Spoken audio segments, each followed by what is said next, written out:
You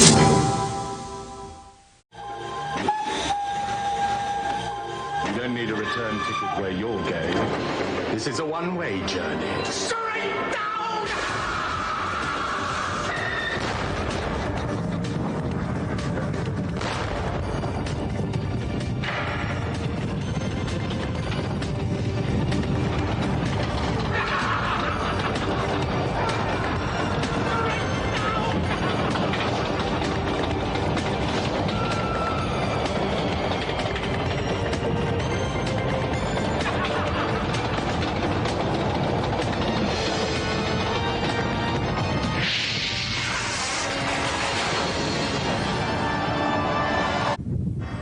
Sega's new console, the Saturn, is released today in Tokyo, but when some bloke in a pub said he'd seen one in Chingford yesterday, we sent the boys round to investigate.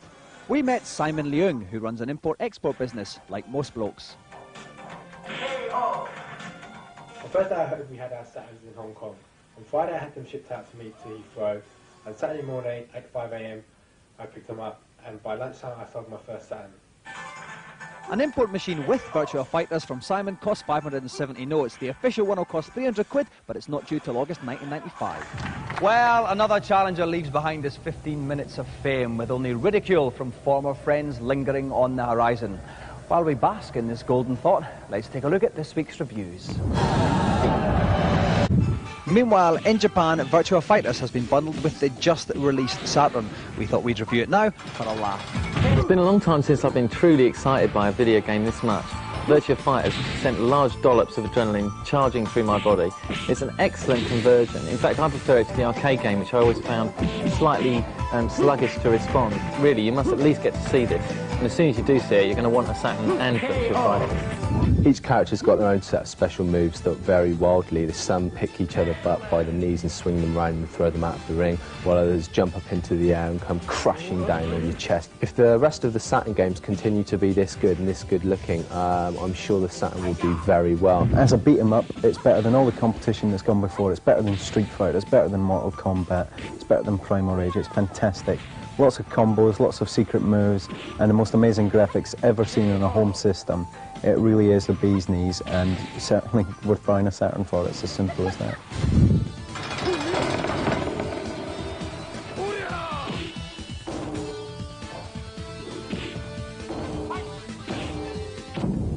While we dither about some more, we'll take a look at the latest news. With only 4 days to go, I finally dragged myself off to acquire some Christmas goods.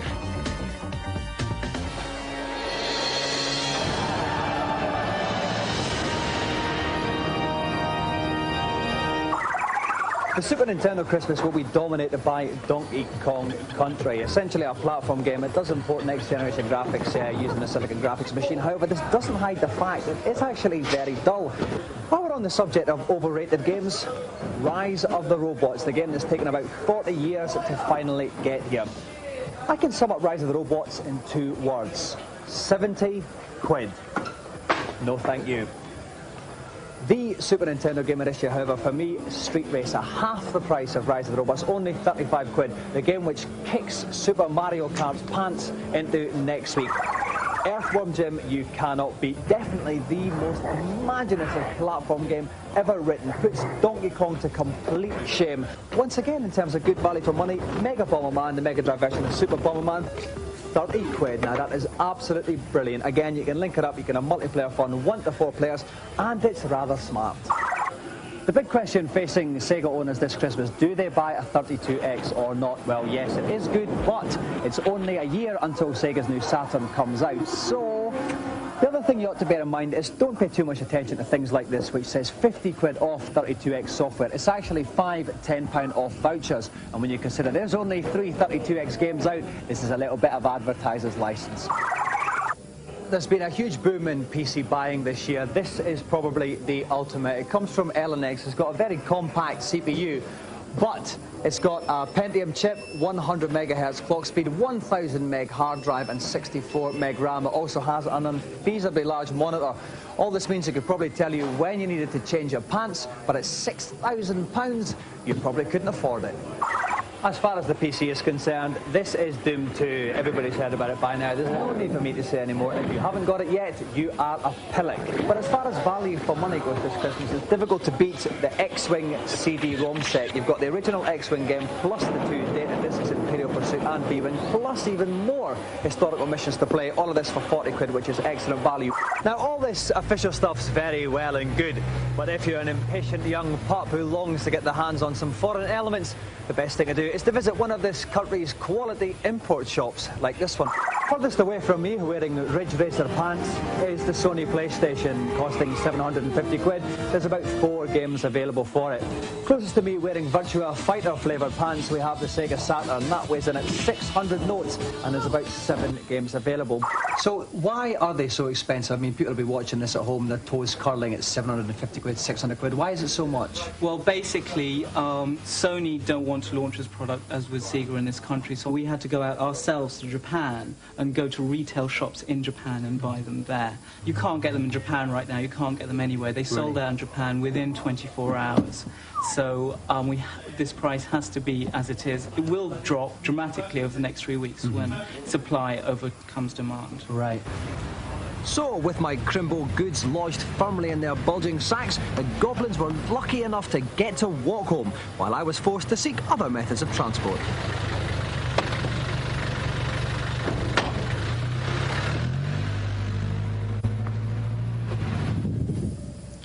Right, we're about to play Windjammers with Kylie Minogue and the Right Honourable John Major MP. Commentating beside me, wearing nothing but his bandana, is Dave Perry. Dave, give Kylie and John some tips for this. Well, the biggest tip I can give is the special move. There's a special move the guys can do when, just before the frisbee gets them, they hit the A button, it'll flick the frisbee up into the air. They can charge up then. When it comes down, they'll do an extra powerful shot. OK, let's hope they bear that in mind. Good luck, Kylie. Good luck, Mr. Major. It's a best of 3 game situation. Off you go.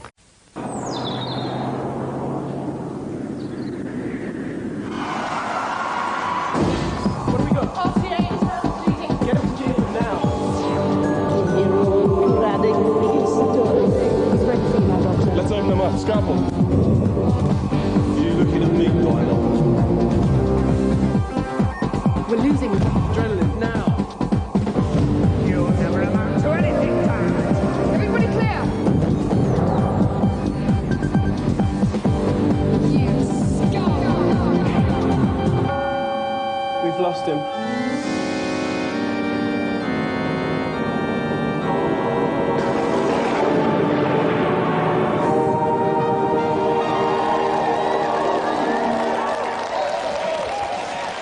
Even angels need to relieve their tension once in a while. And that's why you join us today in heaven at Quentin Tarantino time. For we will be using this fine Virtua Cop contraption throughout today's show. Later on, my own tensions will be being relieved by the appearance of our 2 special Biker Grove guests, Donna Eyre and Vicky Taylor. But now it's tulip time for our event, which we like to call Rosa Rumble. There is still a chance though Martin can come a couple. We're very near the end of the game. If you want to see if he can do it, then please stay here while we go to today's reviews.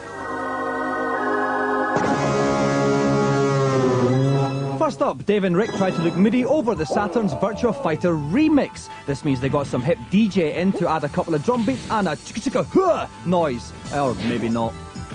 Well, Virtua Fighter really has been the Saturn's flagship game, and Virtua Fighter Remix bridges the gap between Virtua Fighter and Virtua Fighter 2. It's all the usual characters from the first game, but they've all been guru shaded like in the second game. And it's really quite good, although there aren't many differences in the playability. I've never been a great Virtua Fighter fan. I've never liked the playability itself, and I certainly didn't like the graphics. So they have improved at least one of my quibbles.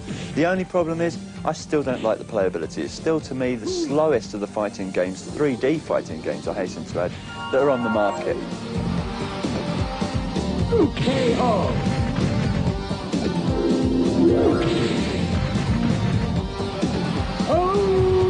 while Ryan and Roxanne clunk and clip for this special trip, we'll take a look at this week's news.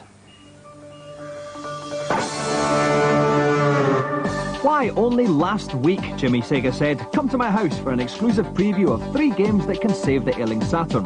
I was at my mum's, so plucky scamp Steve Pritchard went along to see if 3 arcade conversions will quite literally stem the flood of PlayStation purchasing punters.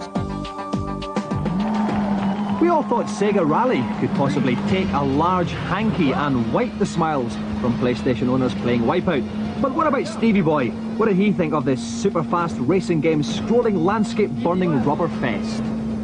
The playability and the graphics are still there, and it's just minus the cabinet. Next, he placed his eyes on the conversion of Virtua Cop. It comes with gun and a practice mode, where bad blokes with rancid armpits appear at random for extra playability. Usually shooting games, after you've completed them, you don't really want to play them again after that. But Virtua Cop is really hard.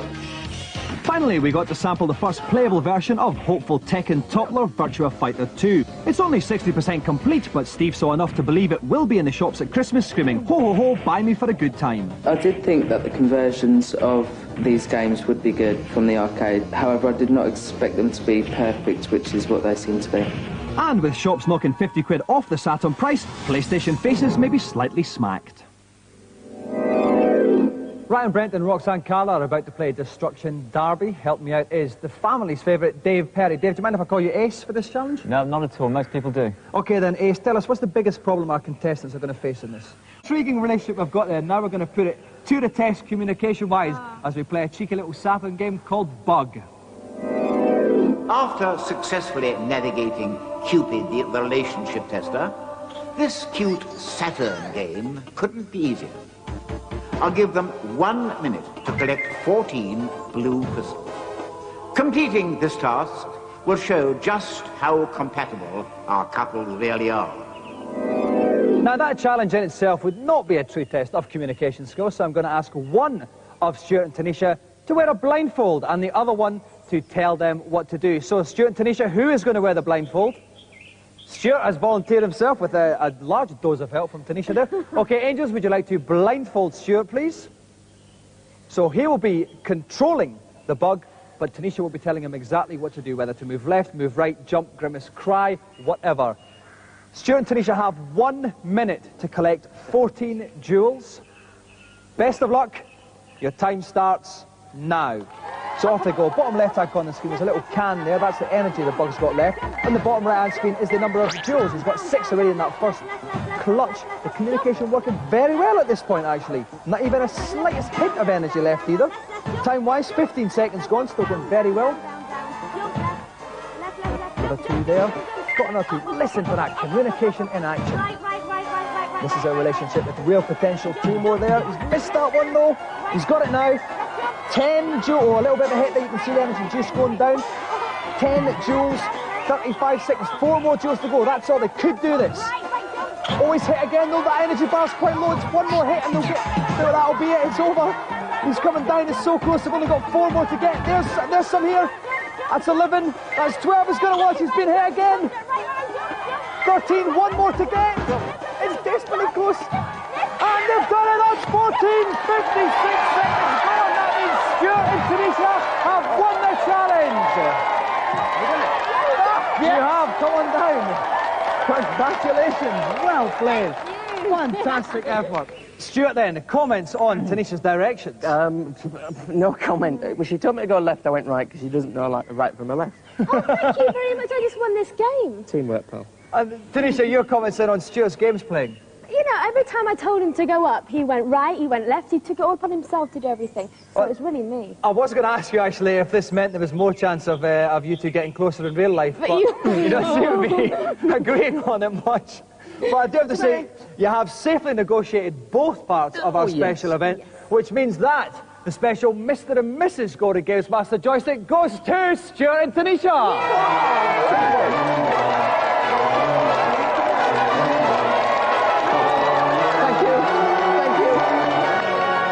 Thanks very much then to our top guests, Stuart Wade and Tanisha Geronimo.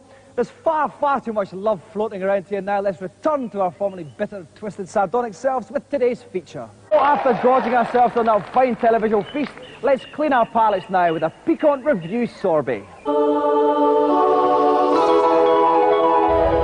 Keep the rhythm. Fair enough, mate. First up, the best boxing game since my last fight. Victory Boxing on the Saturn. Boxing games traditionally are pretty naff, but Victory Boxing on the Saturn, however, is the Virtua Fighter of boxing games. It's boxing crossed with a beat-em-up. You can customise your pugilist in height, in weight, in the way he fights. There are 5 different styles of fighting, and as you progress through the championships, so your trainer teaches you new special moves. It's great, okay, you can get different camera angles, and you can see the fighter's full length, which is also a bonus. But the action in this one is just a little bit slow and clumsy, and it lacks realism for me. I disagree with Dave, actually. I think that sometimes fighting games are a little too fast. With the strategy element, you can actually think about the moves that you're going to take. I actually really like Victory Boxing. It is the thinking man's fighting game. Down and out. What a pro! Look at that. Here's the pro! The crowd is going wild. What a sizzling uppercut! And finally, the best baseball game since my last fight, World Series Baseball on the Saturn. It's off the wall. Now batting. Actual teams, actual stadiums, actual players, and actually, this isn't bad. World Series Baseball on the Saturn is one of the most realistic baseball games I've ever played. On the field of play, every single player has their own individual attributes and statistics. And when you tonk that ball for a home run, there's nothing more satisfying, even winning the lottery. If anybody has sat through a real baseball game, they'll know how long it lasts. It goes on for hours and there's hardly any score. And that could be the problem with World Series Baseball. It's a little bit too realistic. Perhaps they should have put a little bit more fantasy in there, a little bit more action, just to keep the unappreciative British audiences interested. One runner on base. That ball has a chance. Oh, my! A 2-run shot to left center. Oh, I'm a bit cream crackered. We're just working out here, not for gratuitous visual thrills. We're just so excited about the second round of the GamesMaster football tournament coming up after the break.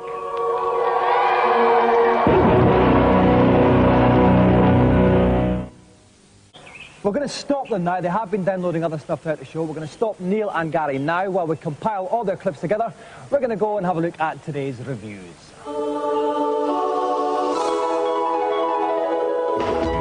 First up, the sequel to the only platform game ever that was funny, Earthworm Jim 2 on the Mega Drive. Okay, Earthworm Jim is back again. This time round, though, there are passwords to collect on the levels. You don't get them until you've completed a level, but at least you don't have to go all the way back to the start of the game. The levels are bigger. There's more to do on them. There's more puzzles to solve. And there's more sub-games to complete. Earthworm Jim 2 is full of variety, it's full of originality, and it's full of interest. With every level, you open a new can of worms. Try this and you'll be hooked.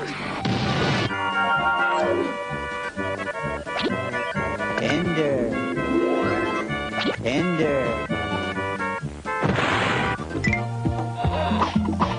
Sorry, I was miles away there. This is Rayman on the Saturn, and it's quite good.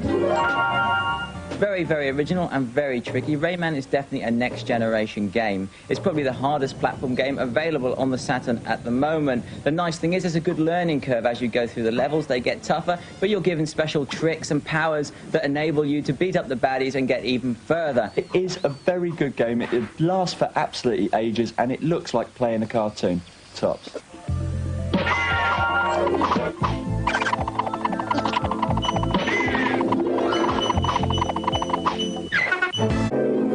Those spandex-clad superstars, the gladiators, have something of a reputation for being hard.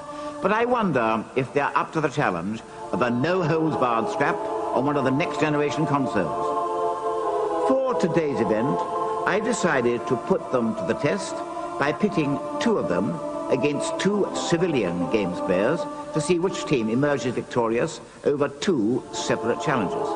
The first challenge will be between the girls of each team as they slug it out on the 3D Saturn game, Victory Boxing. Contestants have 1 round to prove which female fighter packs the bigger punch. As in real boxing, the winner will be determined either by points or, less ambiguously, knockout. Ding, ding! Right, we're about ready to start today's event. Gladiators, hard, don't make me laugh. We've got two teams. We've got the Gladiator team of Cobra and Panther against our Punters team of Pushpa and Spiros. The first round is going to be the two ladies playing Victory Boxing on the Saturn. Pushpa against Panther. Help me co-commentate, backed by popular demand, Housewife's Choice, Kirk Ewing. Kirk, welcome. Hi Dominic, you're looking fantastic today. Thank you very much, Kirk. Would you like to give our ladies some tips then on this fine game? Well, I think the best thing the girls can do is use their speed to move around the opponent, picking them off with jabs, trying to leave them open for a big hook. That's classic Bruno technique there. Certainly is, Kirk. OK, we're going to have one 3-minute round there. Hopefully one of them will be on the deck by the end of it. Best of luck, Pushpa. Best of luck, Panther. Let's come out fighting. So, Pushpa's boxer is black hair and pink shorts. Panther's the ginger nut in the blue shorts. With the energy bars at the bottom of the screen, pay attention to the orange one with D beside it. That's the damage done. Panther's has hit 0. She's down on the floor for the first knockdown.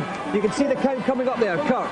Pushpa did very well there, working nicely behind the jab. It's exactly what we were telling him to do. Panther leaving enough time on the floor there to get her damage bar back up, coming in with some big ones, hopefully. She certainly is. That was a left hook attempt there by Panther. Panther trying the hooks but missing. A little nice little uppercut there from Panther, working the head there nicely. Pushpa tries to come back though. She's ducking and weaving. She's avoiding these punches, but Panther's coming back in there. Kirk, the tactics. The tactics are cause as much brain damage to your opponent as possible. And they're certainly doing that, these two fine females here. OK, at the moment the energy bars. Panther's is getting low again. She's going to have to be careful there. We've gone for we've got about 2 minutes 7 seconds left on the bout. Panther, there's a second knockdown there. Bad news for Panther. I mean, what she really could try to do is maybe a bit of work on the kidneys, try and get some body blows in there and affect some of the lower body as well, because she's concentrating on the head a little bit. Get some top lady on lady lower body action. That's what we like. I think that's what we're after. OK, Panther's up there. One more knockdown, of course, and Panther will be out, but by a technical knockout. So Pushpa's probably going to move in for the kill, but she's backing off a wee bit here, Kirk. Yeah, seeking the sanctuary of the ropes there. Maybe just a little bit worried about the power behind Panther's punch. That's right, she can always come back with a more. Oh, she's not going to come back at all. Well, Panther gets a third knockdown. It's a technical knockout, which means round one of the event was the Pushpa and the Punters. Before this gets all completely out of hand, we're going to take a look at today's reviews. Now, most next-generation beat-em-ups have 3D rotating polygon texture map bitmaps with Gurad shading. Golden Axe the Duel, doesn't. It's a Golden Axe beat-em-up. And what you do is, you play as the characters from the original Golden Axe. People like Gilius the Dwarf and Axe Battler, but in a duel. They fight each other. You kick the little dwarfs and elves that run along to pick up potions to give you your special moves, and to pick up chickens to give you more energy back. I'm sorry, but as beat-em-ups go, this is far too rooted in the Street Fighter 2s of yesterday. Should have been more like Tekken, or possibly even Virtua Fighter 2. It doesn't have the appeal that they have. The 3D aspect is still 2D, but the beat-em-up elements are just extraordinarily average. Yes, I'm afraid I enjoyed this game, but I do have to agree with Rick. Compared to some of the more state-of-the-art beat-em-ups, this one is slightly dated, but it is very stunning, it is very professional, and it also should appeal to older players like myself, who, from the hardcore days of the Mega Drive, might play with a slight tear in their eyes.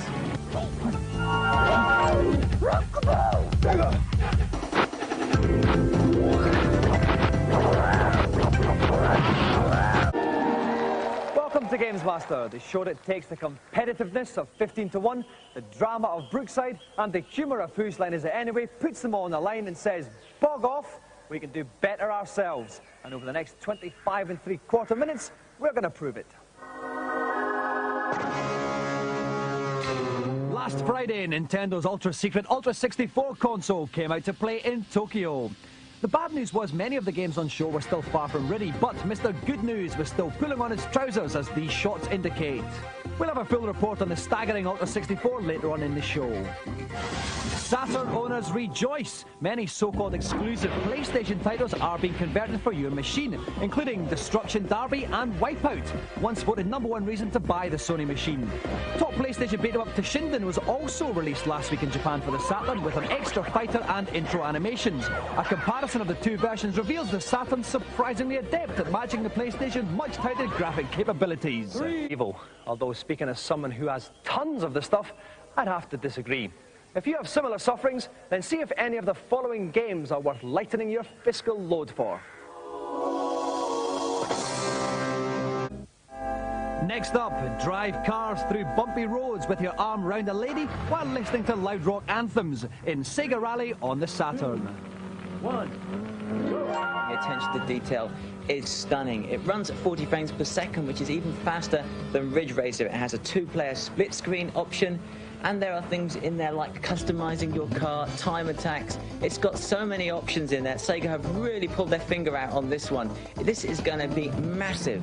The actual gameplay itself is extraordinarily fast, and the speed of the game is so astounding. It makes Ridge Racer look like your old granny driving a Reliant Robin. On the time attack, there are hidden cars to discover, and there's a really good commentary running right through the game, warning you of tight corners coming up, whether they're left or right, so you can prepare yourself. Yep, Sega Rally is going to be a huge hit on the Saturn, and it's a very good reason to give Sega's console good consideration this Christmas.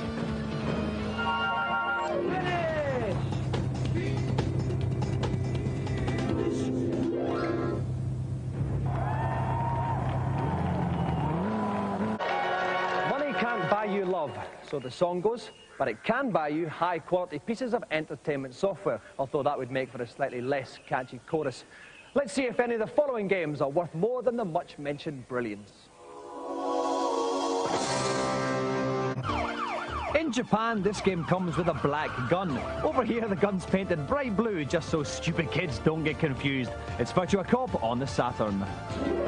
Yeah, it's a great game. It's come onto the Saturn and once again shows the quality of Sega's arcade range when brought into the home. Also, you get a gun with it, and that can't be bad. There's also various elements like shooting guys in the knees and the elbows, shooting the guns out of them, blowing away barrels, bringing great big pylons down onto cars. Not only is it arcade perfect, it even has a couple of extra options in the Saturn version that you don't get in the arcades, such as the mirror mode. The mirror mode means that all the enemies are reversed and you can go back through the game with no similarity in where the enemies come from. You also have a training mode, which is a shooting gallery with randomly generated shooting points.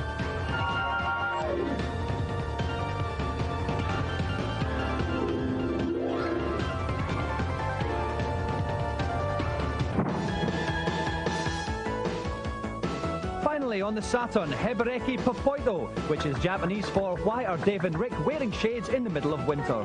Hebereki Popoito? Huh? What on earth is going on? It's basically your Hebereki's Papoon on the SNES, but on the Saturn.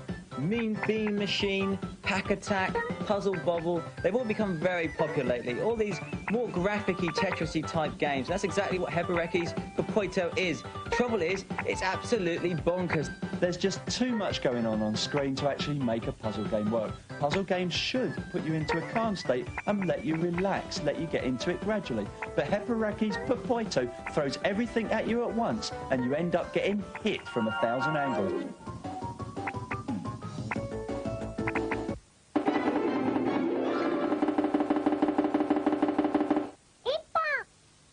Okay, some Top Games playing action there, and we still have a potential wedding to come later on in the show. If we don't go to the reviews at this precise moment, I shall burst a vital organ with excitement.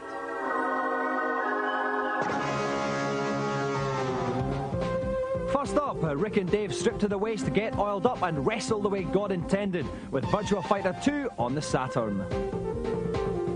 It runs fantastically fast. It has 3 times the moves of the original game, which was impressive enough. And with 2 new characters, Shundi and Lion Raphael, it is set to blast the Saturn into a new hemisphere. This has extra secret hidden modes. For instance, you can play the game as 2.1 arcade version, which means you can play as Dural. Also, there's a team battle mode, where you can take 5 of the characters and battle against 5 of the characters on another team. It's extremely fast, it's detailed, and it will take months to master. It is definitely the beat-em-up on the home console at the moment, and if you own a Saturn, you're going to have to buy this.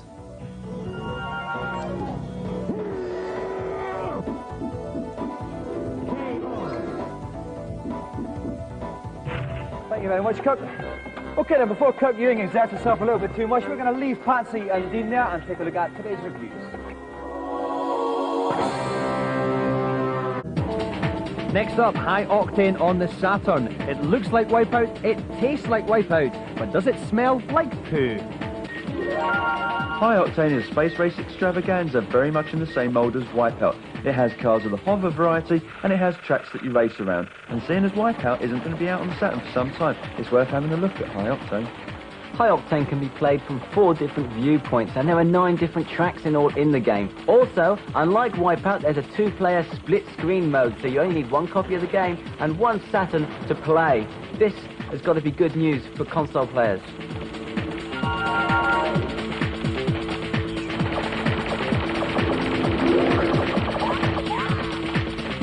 To make that Michael's bum and Challenger seat connection, we'll keep abreast of today's news.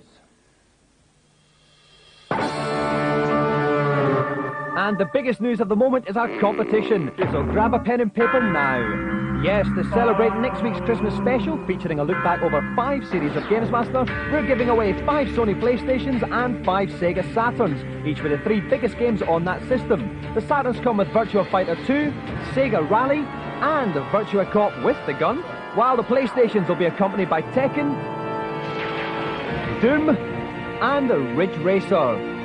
To win one of these fantastic prizes, you'll need to enter the mind of Dominic Diamond and guess what is my favourite game of all time. To make life a bit easier for stupid people, we've hidden my #1 game amongst 5 of my general favourites. We kick off with Championship Manager 2. Is this my Glasgow Celtic of games?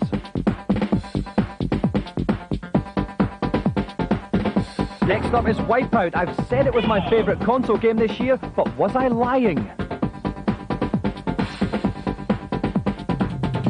Super Bomberman 3 has wasted far more of my time than is strictly healthy. Could this be my #1? You know I like women and football, but is sensible soccer the ultimate love of my life?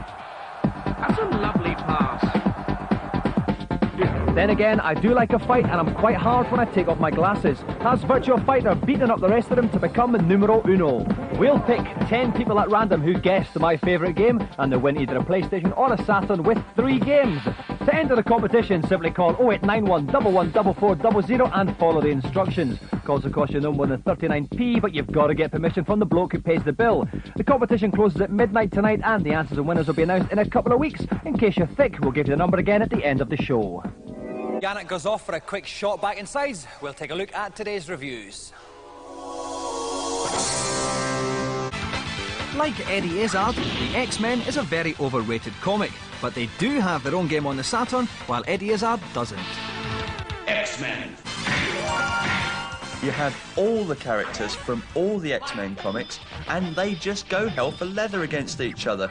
But it's a 2D beat-em-up, which I'm not normally that keen on. So let's see what Dave, the beat-em-up expert, really thinks. There's the capacity for big combos. There are huge special moves. It reminds me a bit of Turtles Tournament Fighters on the SNES in its quirkiness, but it's a lot faster and a lot more exciting. This is worth checking out. This is cartoon scrapping at its best.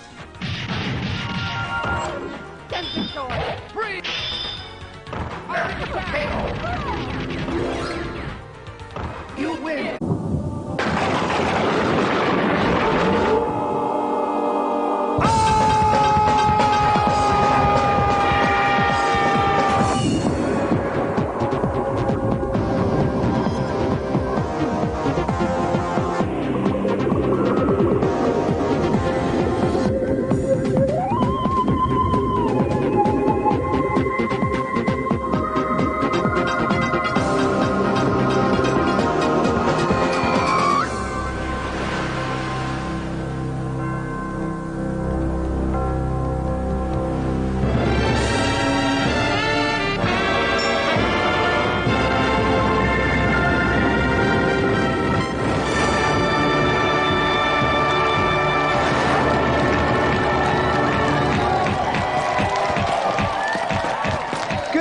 And welcome to GamesMaster, television's most comedic piece of factual programming.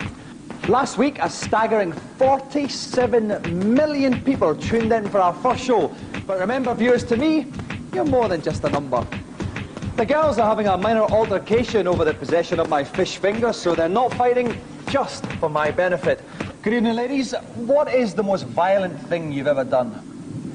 Well, once I threw a daisy at a bunny rabbit. I once drove a truckload of old people off a cliff. Coming up on tonight's show, Danny George from Red Dwarf is going to be trying out the salacious curves of Wipeout 2097. But we begin with an event we like to call King of Combos 96.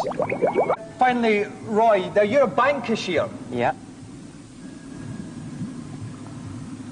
Okay, well, we're going to get the guys into their games playing positions. While we do that, and I ponder the merits of a career in high finance, let's take a look at today's news.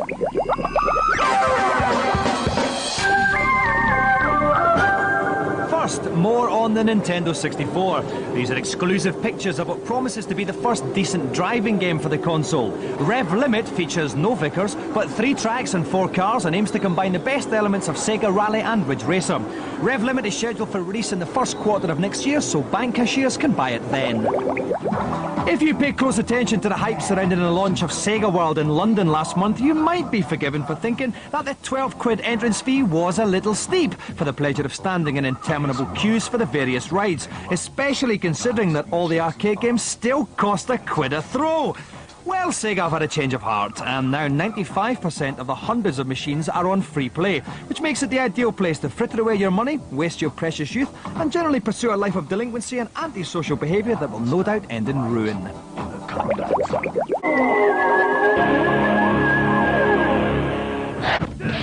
Next up, Fighting Vipers pits woefully dressed combatants against each other in an attempt to bring knee pads back in fashion.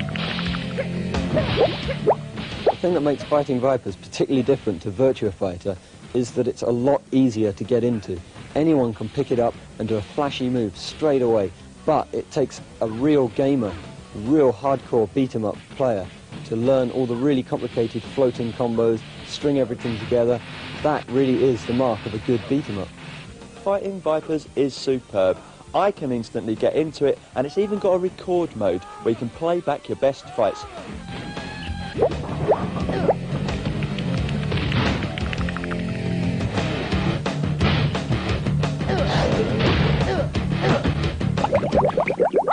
Right, I'm going to share something with you at home. At the moment, my whole body is tingling. It can either be that my pants are too tight or that our latest celebrity guest arrival is imminent.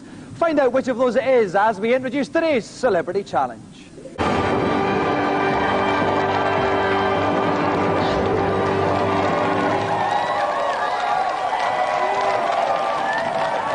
And welcome to GamesMaster, where even under the sea we take great pride in our own physical fitness. And as you can see, my 2 mermaids, Teresa and Leanne, are physically very fit indeed.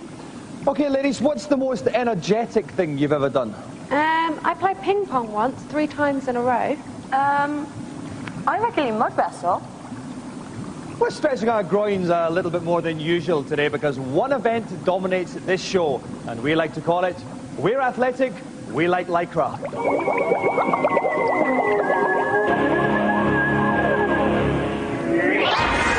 For today's event, we're going out on the track with athlete kings on the Sega Saturn. My 2 celebrity contestants will be competing over 4 separate events. The 100 meters, the long jump, the 110-meter hurdles, and finally, the javelin. Points will be awarded for each competitor's performance in accordance with athletic practice. And the winner will be decided by the overall points accumulated rather than by individual events.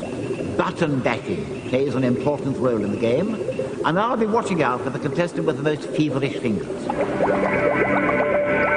Okay, with us today we have 2 blokes who are more familiar with Lycra than Larry Lycra and the Lycra family who make the stuff. Please welcome John Regis and Tony Jarrett.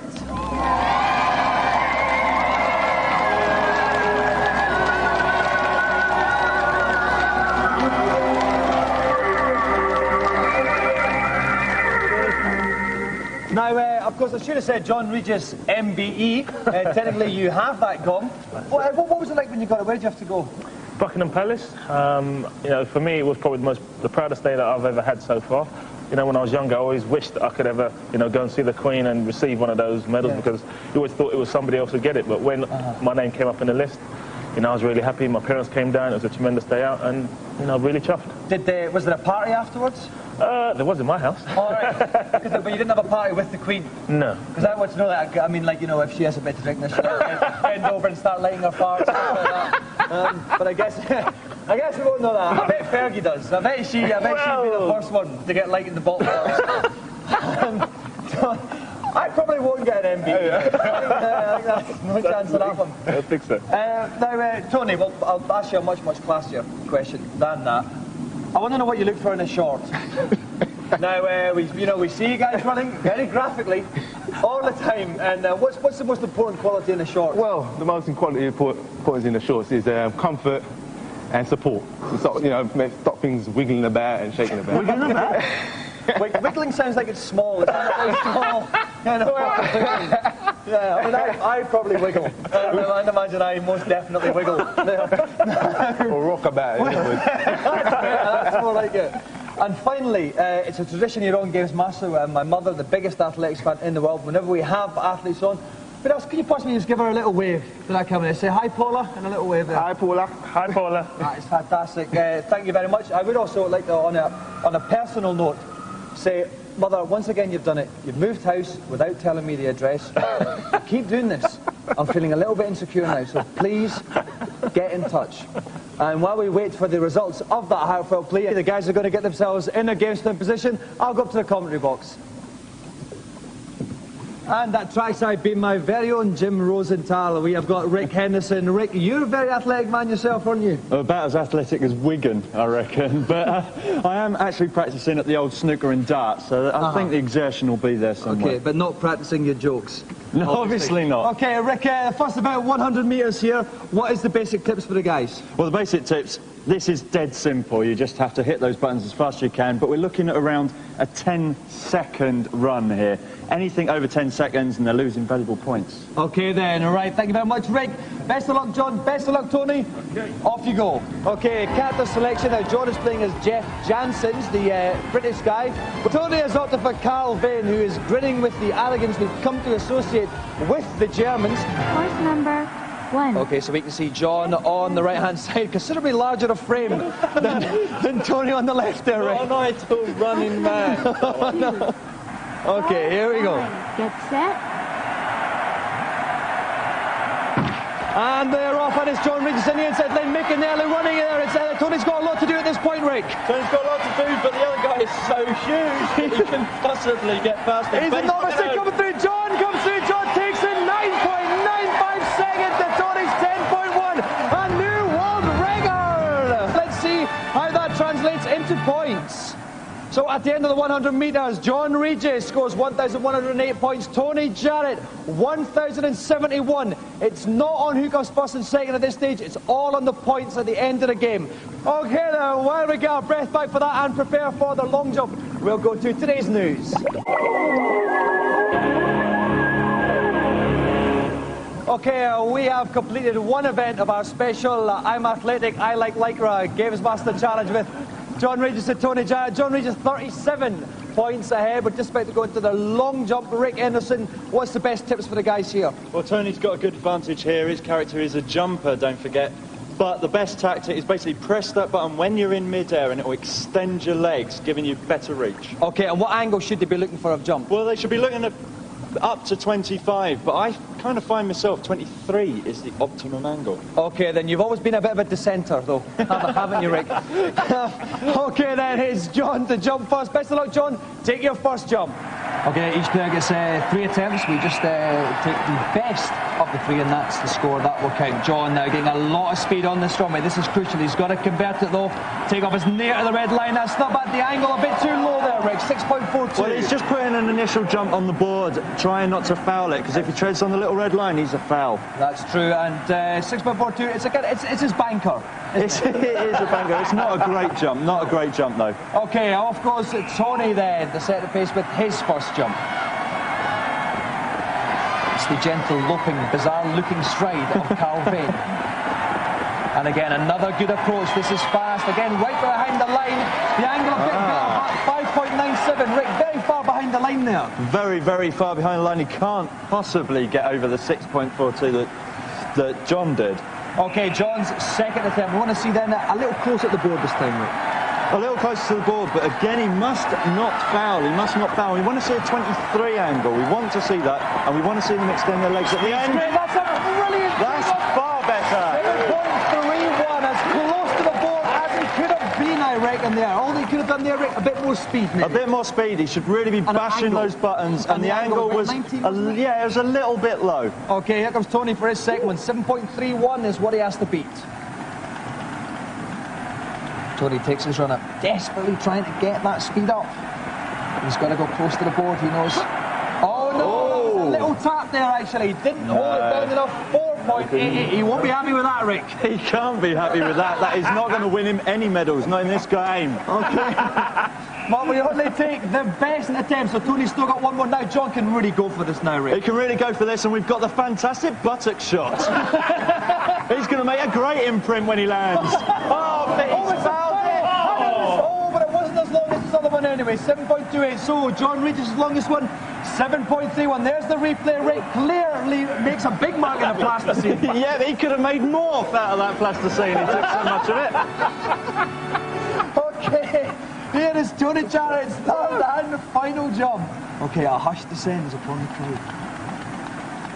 Calvin again with the rear shot here.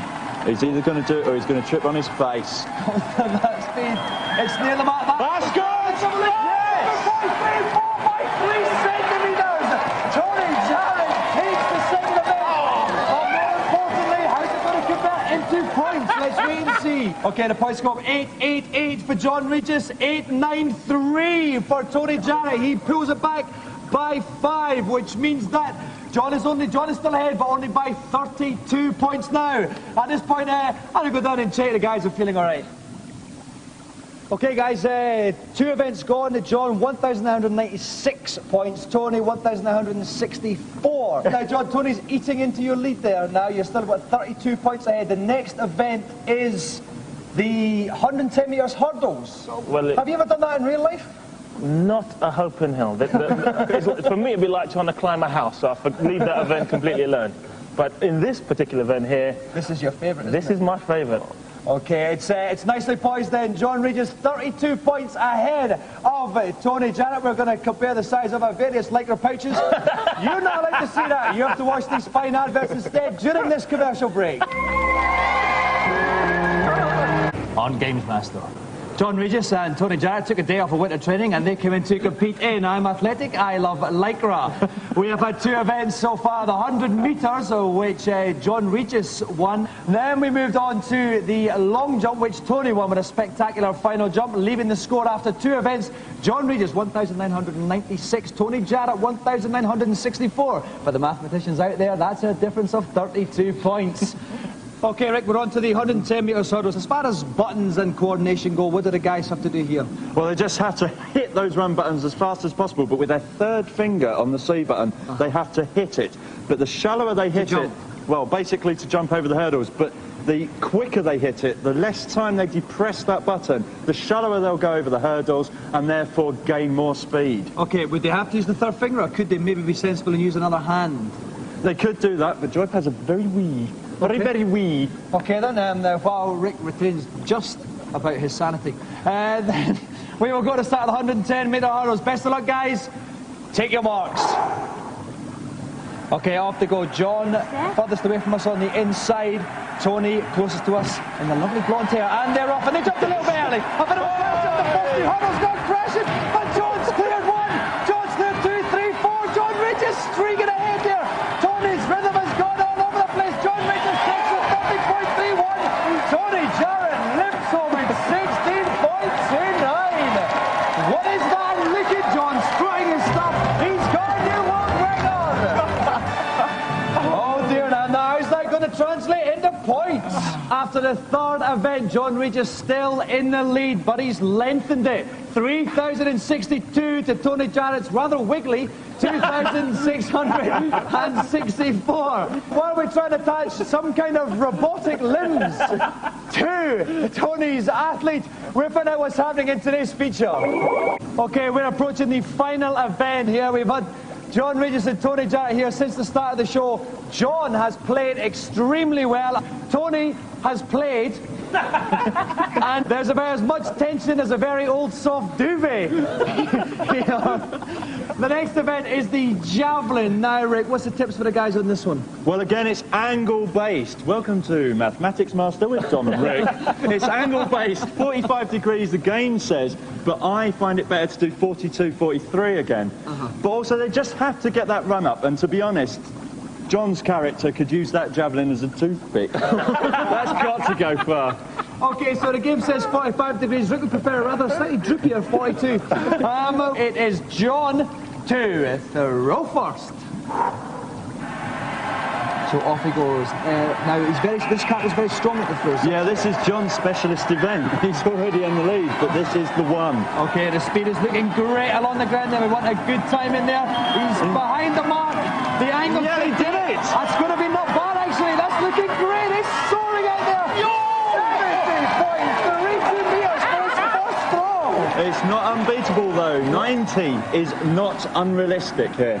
Okay, that's Rick illustrating a fine double negative there. Tony Jarrett's first throw, 70.32. The pressure is really on him here, Rick. I can't quite tell which one is the javelin. He's so scared. But he's got to keep going. He's got to get the speed up, and he's got to get as close to the line without fouling as he can. Okay, the speed is looking great. You can see the bat at the bottom there. He's quite close to the line. Let's see the angle, 66. Probably going to be too high, Rick. Yeah, I think he's come just about as far as a small child might. 30.94 metres, roughly half the distance of John's there, okay? But he's got two more throws left. We only count the furthest throw. Here comes John's second.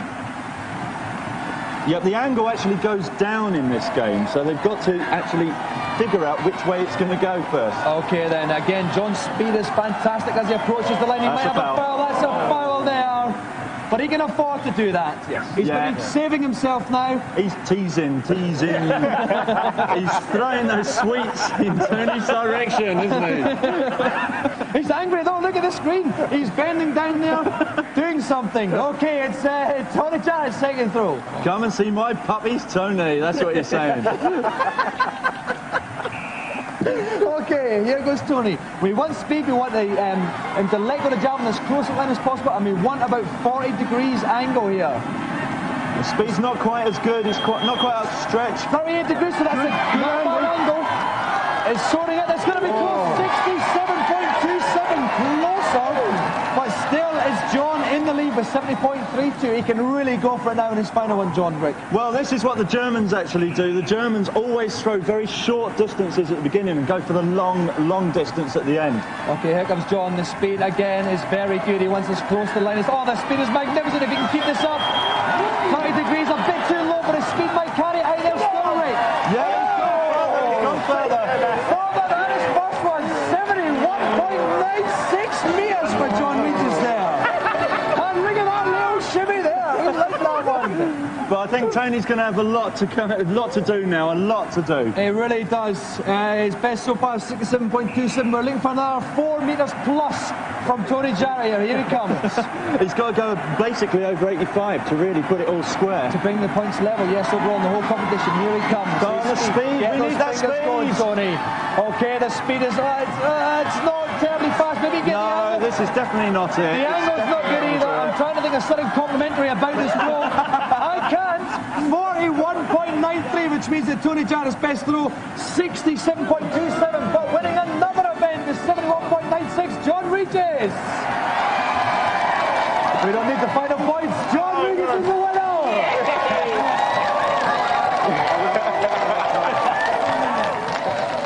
Congratulations, John. Well, thank you kindly. Slightly less congratulations there to you, Tony. How should we put this? Silver again. You've probably got more silver than the Bank of England now. And ironically, it was the hurdles. That was the kind of one that separated the men from the boys today. What happened with that? Did you clear any? Well, no, I don't think I did. I think I performed as good as I did in the Olympic Games itself. I wasn't going to mention that. So, I mean, was it pressure getting to you? Yeah, I think it was a bit of pressure because I know it was my home event. But what I had to do is, because I was a German, I had to make the Englishman win. Because the men, you're going to do that, innit? Lame excuse. John, were you? I mean, this may sound like a silly question. Were you ever worried at all? I probably was. The only thing I was worried about was balancing on the was on the barrel. Other than that, other than that, that's probably because of Tony's comfortable shorts. Needs a bit of room. That's what it is at the end. Though. Absolutely. We're basically talking. Tony needs a full barrel, if you know what I mean. Well, thanks so much for coming on. It's been absolutely fantastic, guys. It's been a great laugh. Pleasure. Someone goes to Tony Jarrow, but a whopping great gold in the form of the GamesMaster joystick goes to Mr. John Regis. Thank you.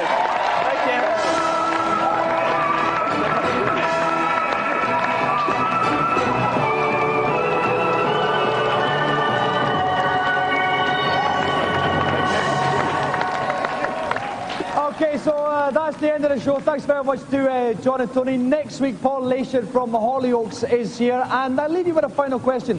If sprinters are so fast, do they get the runs twice as quick as normal people? Good night. Okay, as well as being the most innovative comedy show on television, technically we are supposed to feature video games. And today is no exception as we quite literally review the hell out of a couple of the blighters. In Street Racer, you can commit hardcore acts of road rage without any fear of getting hauled over by the fuzz. If only life were that simple.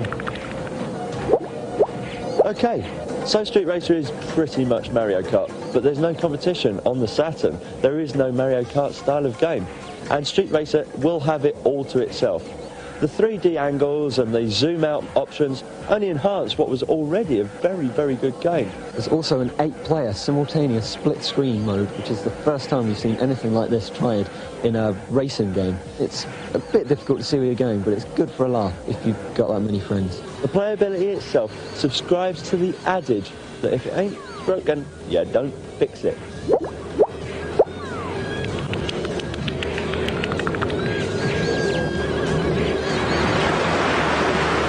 Martin's air of invincibility pierced like some fashion victim's belly button. Let's console ourselves with today's reviews.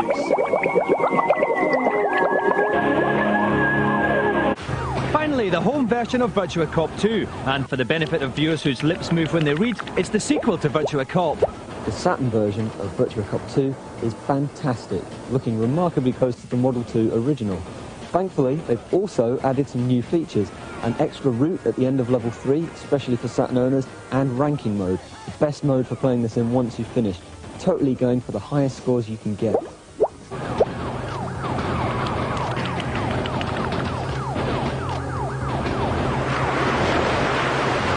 We're going to move from men zipping around firing big guns to blokes playing football. That's a little link for all the surrealists out there. As we go over to GamesMaster for the start of this year's Celebrity Football Challenge. Ah, yes. It's that time of the year again when football comes home to GamesMaster. And this year, I've selected the Saturn game, Worldwide Soccer, to test our players' virtual skills. Each match will consist of one 3-minute half. And I'll be looking out for players to make use of the game's impressive array of moves, including shimmies, fakes, and Beckham-style chips. Let's hit the park. Okay, for the first round of our footy tournament, we went looking for 2 of the footballing stars of tomorrow. That's why they're not Scottish. Please welcome English under-21 internationals, Richard Rufus and Michael Dewberry.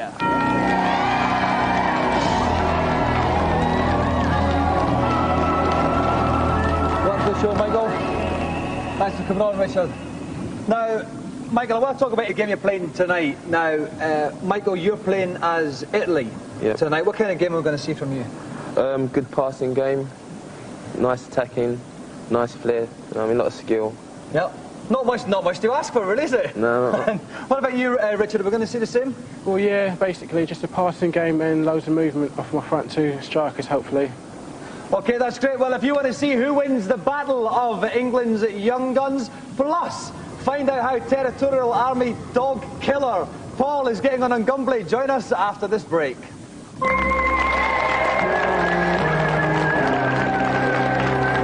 Back to GamesMaster, where this show is more packed than the packed World Cup of 1980 pack.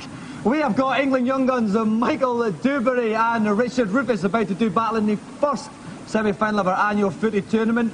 Paul, who has been trained in the Territorial Army to kill dogs, is playing Gunblade as we speak. Now, this is very personal. situation for me now. You may wonder what it's like to feel standing next to a television legend. Jim Rosenthal, how does it feel? I'm just wondering where he was, to be quite honest. He's the guy in the glasses, Jim. Okay. This is me. Okay. Thank you. I'm honoured. I'm honoured to be with you. Right, Jim, what kind of game are you hoping to see tonight from our two players? I've been with Richard and Michael out the back, and it's going to be fiercely competitive. I've been doing a lot of research on this game. Fiercely competitive. They really have worked very hard. And don't ask me for a prediction. Okay, so best of luck, Michael. Best of luck, Richard. Let's go to kick-off. So then, just to remind you, it's Richard Rufus and Holland. It's Richard wearing the yellow of Holland, and Michael Dubry in the blue of Italy. And it looks as though the Italians have the kick-off. Okay, he's weaving his way through the number 9, Galley, who I personally haven't heard of before. He's got the shot. Goal here, Jim. Oh! A wonderful save, though. A wonderful save. He took route 1 there and very nearly opened the scoring. Okay, now it's Richard on the attack in the orange of Holland. Oh, it's a terrible tackle, Jim. That looked very, very late, but the referee seems to have allowed play to go on. Not like the referees this season who have blown up for everything. Here comes another shot from Italy. Fine defending, though, Jim. I think so. I think we've...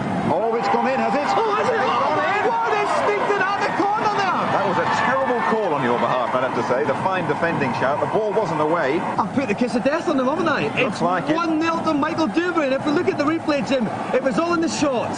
He seemed to turn full circle there, didn't he? Amazing piece of skill. I think you have to blame the keeper a bit as well there. The Italians are looking so skillful at the moment, and Holland right up against it. Richard Rufus having to use all his defensive qualities. They still haven't really penetrated the Italian half yet, and he's running the wrong way now for some reason. That's a long shot. He tried the chip. Oh, that was fantastic. Tried the chip from close on the halfway line. Touch of the Beckhams and wasn't far wide. Okay, now we're going to say Dutch attack. As a games player, I would be playing more up the flanks if I was Richard Rufus, but he's still going down the middle. Now it's a long-range effort. Oh, it's a rebound. He tries the shot. It's a great save, Jim. Fantastic goal-mouth action, that. A great counter-attack then from Richard Rufus, and very unlucky not to equalise. That's true. He really wants to try and aim more for the corner of the goal. Maybe shoot more of an angle across the face of it, but here he comes again, Jim. Yeah, the Italians, though, they are defending pretty well. Perhaps they learned their lesson after that last attack. But there's a great chance here. A great chance. 1-on-1. Oh, no, not again. I said this go out to Holland here. They really have played well in the last few minutes.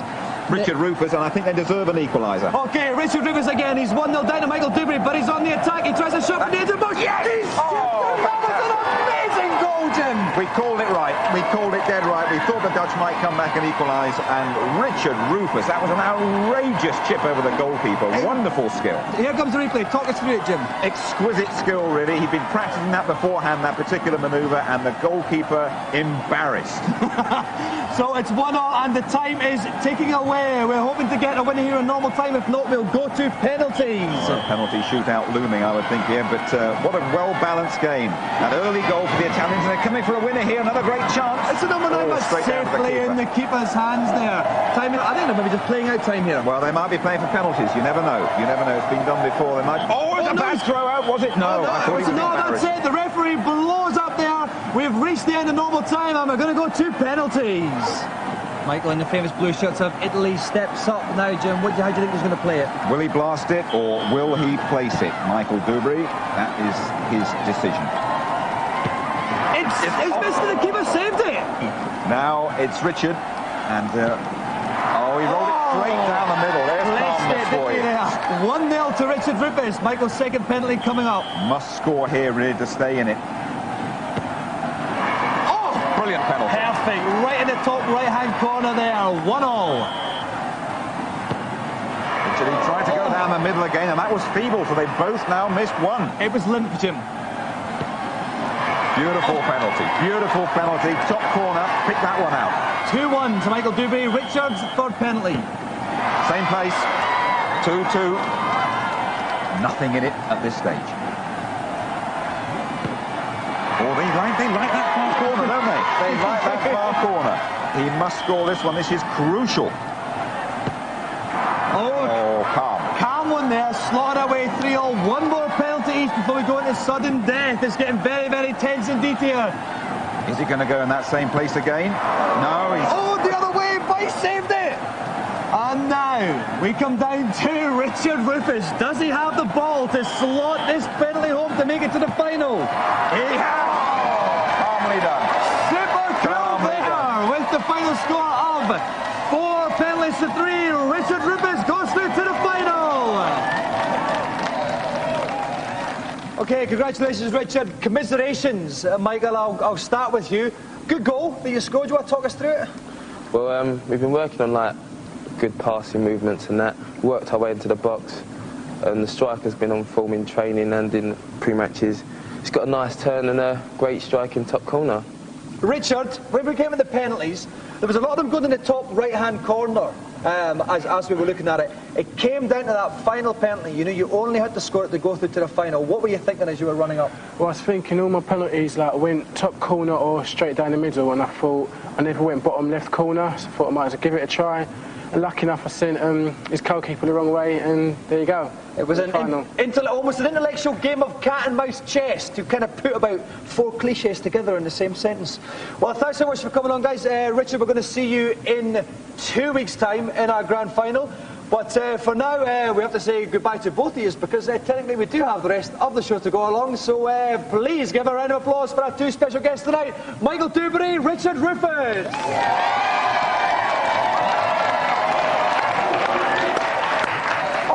Now, a message for young people at home. I am a highly trained professional and you shouldn't attempt to try presenting in your own home. As an illustration of what can happen if you do, let's go over to Dave and find out how we're doing on Gunblade.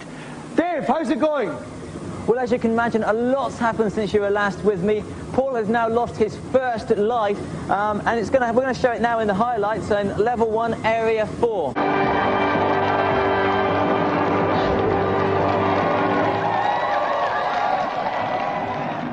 Good evening and welcome to GamesMaster, where it's quite literally December, so technically it's very cold. Here in Atlantis, however, my temperature just keeps on rising, because not only do we have the second round of our footy tournament, but I also have another splendid seafront view. As always, we're striving for credibility on this show. Today is no exception, as we begin with an event called The Boss.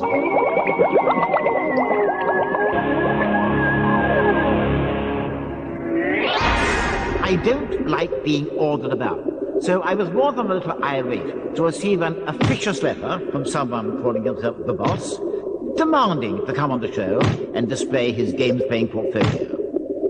Apparently, this character has made a career by beating every boss on every game, including beat-em-ups, shoot-em-ups, and platforms. Despite his dubious interpersonal skills, I decided to invite him on to see if he can send 3 randomly picked bosses into early retirement.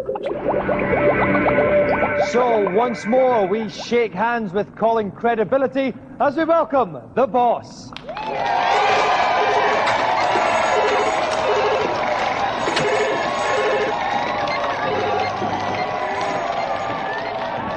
Welcome to the show.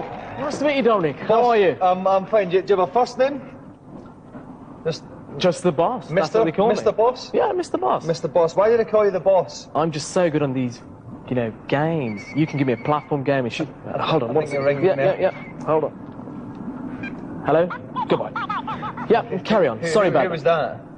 That was one of my salesmen. Right, it wasn't just a carefully constructed gag. No, not at all. Okay. Not at all. We've had many guests on the show, and you're certainly a guest.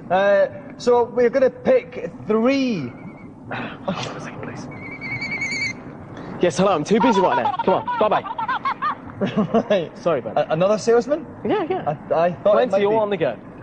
Now, we're going to pick 3 games at random, and the boss is going to have to tackle the 3 random bosses. Okay, would you like to pick 1 cigar out of the box then?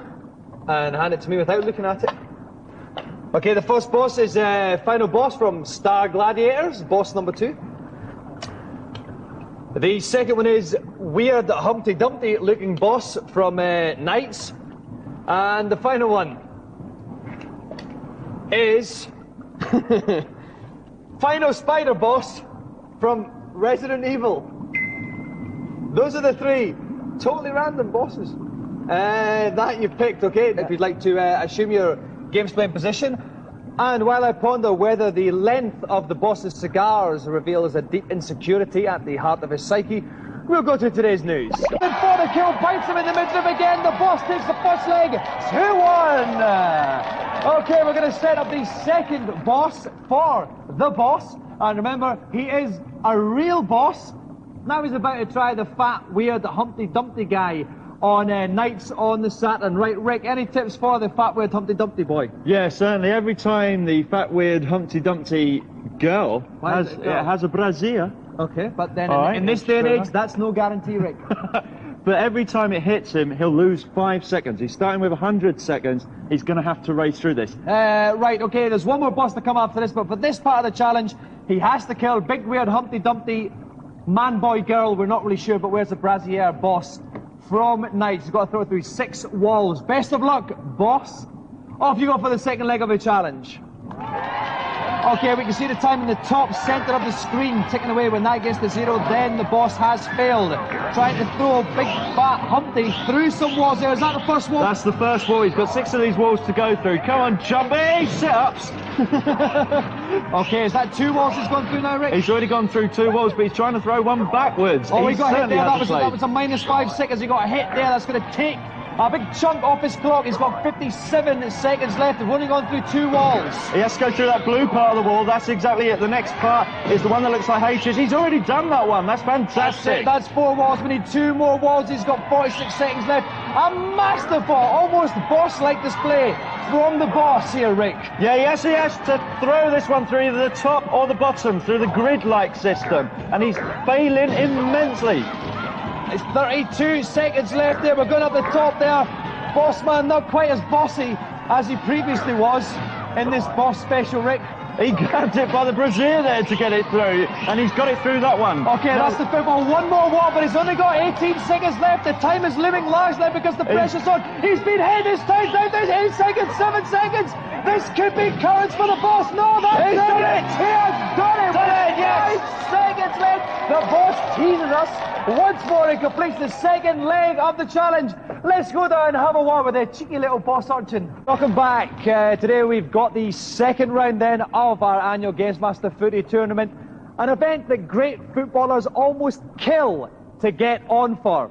Well, almost all of them. We'll reveal exactly why after we detail today's Celebrity Challenge. Oh, come on, you know the score by now. 11 players, 2 goals, 1 ball. Let's go. So, please welcome for the second semi-final in our footy tournament, someone who is lean, strong and very dangerous in the box, a bit like myself, Mr. Chris Armstrong.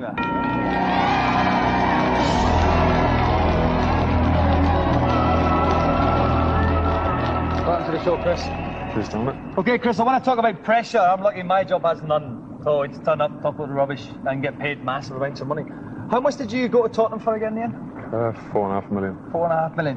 What is it like playing under that kind of pressure, knowing that the club spent that much money, which, knowing how much Alan Sugar doesn't like to spend money is quite a lot. What's it like? I try not to think about it when you're on the pitch. It doesn't concern me how much it costs, but when I first came to the club, it took me a while to start scoring goals, and then obviously it's in the papers all the time. So what kind of game are we going to hope to see from you tonight on this?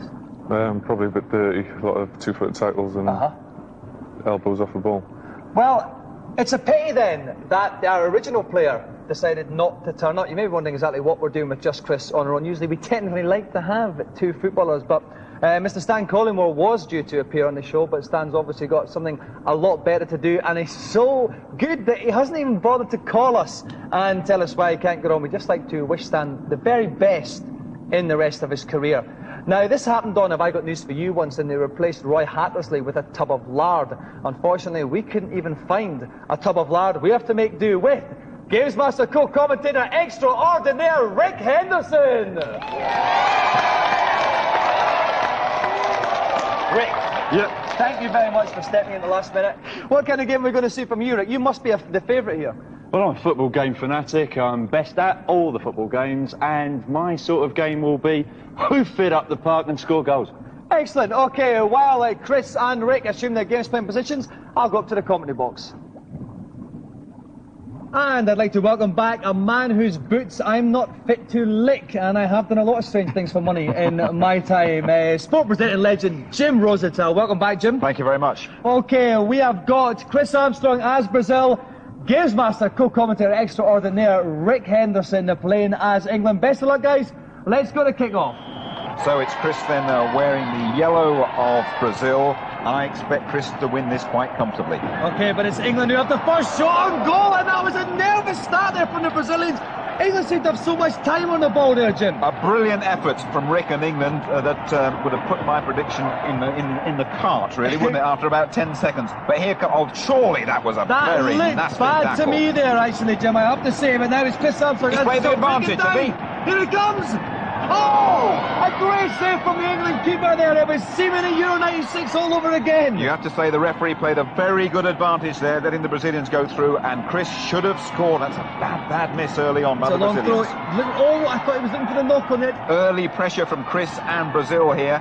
You've got Richard Rufus waiting for them in the final, of course. And I would expect the Brazilians to get on target very soon. They're dominating the match at the moment. Well, here comes Chris. He's in the box. We're going to see a shot here. Oh, yeah! Oh, I thought it was in the net!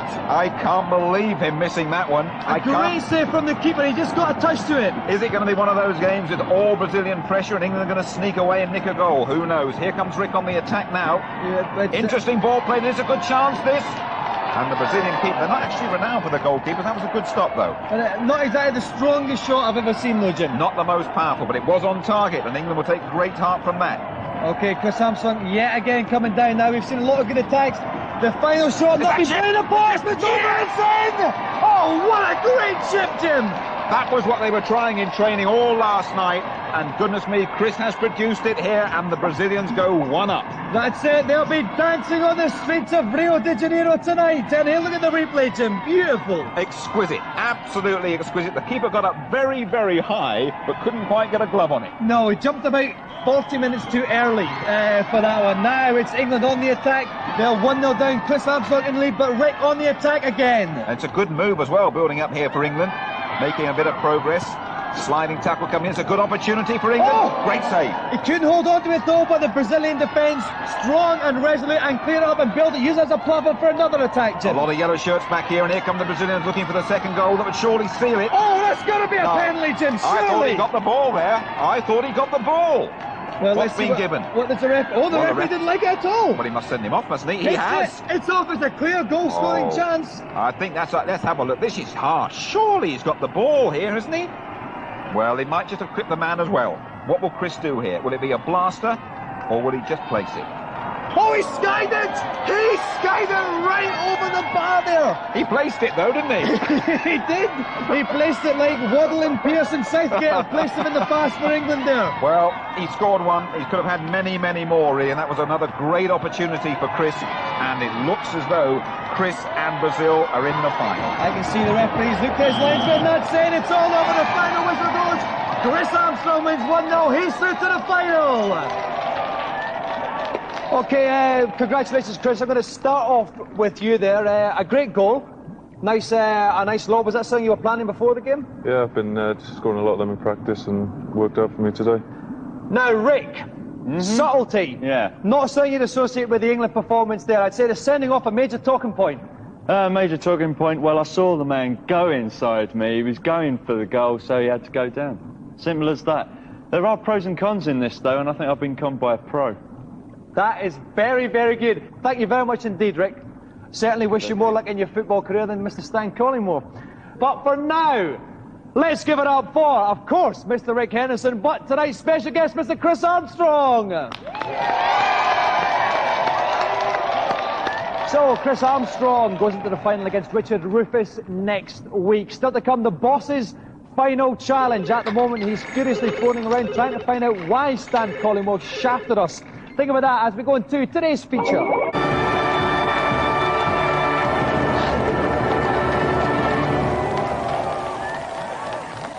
Oi, hold that paper up, higher.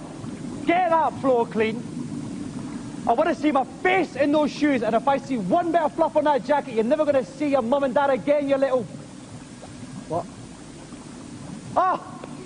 Good evening, welcome to GamesMaster. Kids, don't you just love them? Always insisting that they lend a hand. Look, it's for the last time, you don't have to help. Sit down.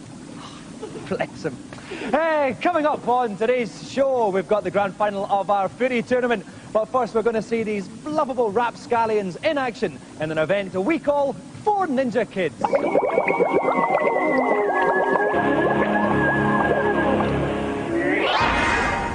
It's been a long time since I was a kid. I'm afraid to say I had a rather unhappy childhood. But things have changed since then, and kids these days have plenty of one-on-one beat-em-up action to relieve their infant anxiety. I decided to celebrate this happy state of affairs by holding an event on Virtua Fighter Kids on the Sega Saturn, involving 4 pint-sized pugilists. Let the kiddie combat commence. And so here are the 4 urchins that whose company we have the pleasure of today. We have Michael, Alex, Jim Bob and Christopher. Michael, first of all now, you're very kind, a very generous soul. You once helped out your auntie's pony, didn't you? What was the score with the pony? Well, it didn't, well, it was very ill, and after a while it had to be put down because it wouldn't last it much longer anyway. Right. So you helped it? Yeah. And then it died? Yeah. It happens, but it was a good attempt, a valiant attempt. Michael, right, Alex, let's go to you. Man United fan, your favourite player is? Karl Poborski. Why do you like Karl Poborski? Because he's fast. Right. Good hair? Do you like his hair? Not really. No, it's a bit long, a bit lank, a bit greasy. Okay, Jim Bob, now you like the Power Rangers? Who's your favourite Power Ranger? White Ranger. Why? Because he's cool. Because he's cool? Right, why is he cool? It's just one of those indefinable things, coolness, isn't it?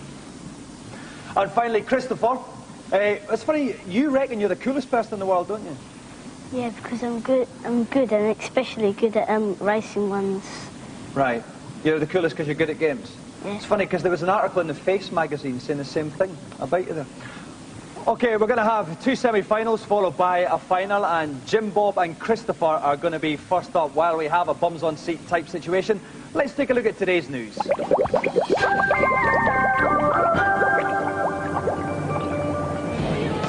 After Virtua Fighter 1, 2, 3 Remix and Kids, Sega have come up with a new spin on their favourite money-making clan. Fighters Mega Mix, which sounds like a dodgy Christmas album, is out in February on the Saturn, featuring the Virtua Fighter characters against Raxel & Co. from Sega's other beat-em-up hit, Fighting Vipers. All the characters have been given new moves, but nothing's been done about their cack hair.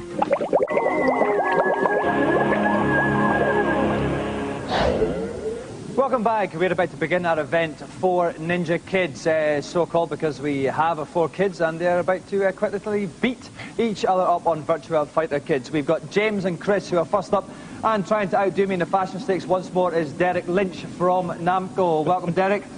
Derek, tell us a bit about the first 2 characters we're going to see fighting. Well, we'll see Jim Bob. Yeah, Jim Bob will be using Akira, and we can look for short, sharp, powerful dashing moves from Akira. And Chris, he's using Lao, and he'll be using palm, he's genuine palm techniques and low sweeps. That's it, palm techniques, as we've all done in the wee small hours. Okay, best of luck, guys. Then it's a best of 3 bout situation. Whoever wins 2 of them will go on to the final. Off you go. Okay, Jim Bob is Akira in the white headband, and Chris is Lau with the moustache and the ponytail. Akira's getting a bit of a thumping, Derek. Yes, you'll see, by Lau's double punch and then a sweep. But he's coming back a bit now, Akira. That's right. Okay, he's got a big jump and a couple of blows to the stomach. Oh, but he comes back, and Lau takes the first one. That's 1-0 to Chris. Okay, so we go into the second bout now, a bout that James must win. What would you like to see from Akira now? Dashing elbow. Oh, okay, knee. Went for the knee, that was a good one. He's got Lau on the floor, a nice little jump into his abdomen there. This is much better from Akira this time. But Lau's starting to fight back now. He's jumped on him again. He's getting down. They're about level now, Derek. Oh, Akira's taking a thumping now, Derek. It could be it. It's all over. Yes, it's all over. Lau stomps on his stomach. Chris takes it 2-0. So James is out. Chris goes on to the final. Please make way for Alex and Michael. Okay, now Derek, Alex is playing Shun, the old drunken master in this one. Tell us a bit about him. Well, Shun uses the classic drunken master technique, very sleepy, behaves as if he's drunk. And so that way... Like we both do at times. Therefore, completely deceiving the opponent. And what about Michael? He's playing Cage. Well, Michael playing Cage, ninjutsu. Very fast, very tricky, from the ancient arts of... It's so ancient, we don't even know the name. Okay, best of luck, ninjutsu. Best of luck, Alex. Best of luck, Michael. Once again, best of 3 bouts. Whoever gets the 2 first of all will join Chris in the final. Off you go. Okay, so Alex is the old drunken master, he's the guy with the beard. Michael is Cage, who is the blue ninja. That's a good start by Michael as the blue ninja there, Derek. That's right, with the stomach jump there. Takes his energy.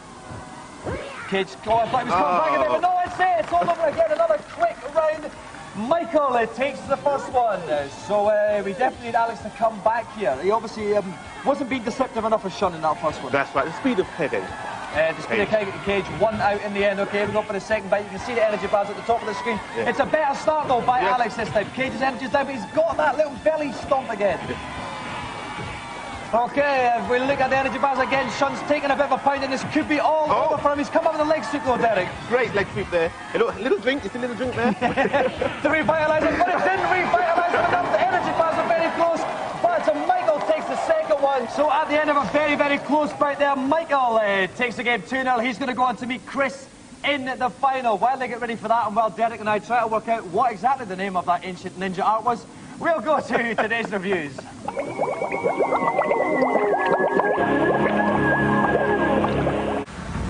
Virtua On was supposed to be a tribute to the classic BBC children's series Vision On, but the programmers couldn't spell. Each robot's got 2 long-range weapons and a close-range weapon, as well as special attacks. They've also got jetpacks on their back, letting them fly up into the air and attack from above. And the split-screen 2-player mode's fantastic, and I highly recommend you have a go.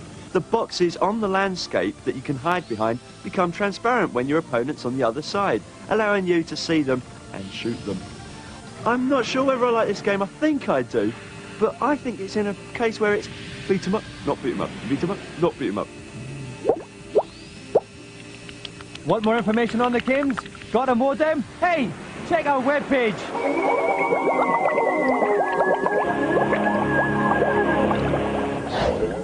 Okay, at the start of the show we had 4 tiny kids and now there are only 2 competing to be the winner of our 4 Ninja Kids event. So we have Chris and Michael who've made it through to the final. Best of luck, guys. It's once again the best of 3. Whoever wins 2 bouts will walk away with the golden joystick. Best of luck, guys. Off you go. Okay, so Chris once again is playing Lau, who's the guy with a moustache and a ponytail. Michael is Cage, who's in the blue ninja pajamas. That's a nice little throwing move there from the ninja. That's right. That's one of his special techniques, his short, sharp throws. Okay, we look at the energy bars at the top. We can see it's quite even just now, but he could get a ring out there, Derek. Ring out. He has. He's kicked him out of the ring. That means it doesn't matter what his energy is like now. First bout, it goes to Chris. Okay, here we go for the second bout. Michael must win that. So what would we be looking for from the blue ninja here, Derek? We'd like to see more combos. Oh, a beautiful throw there. Oh, I love that. Oh, Triple look at throw. that.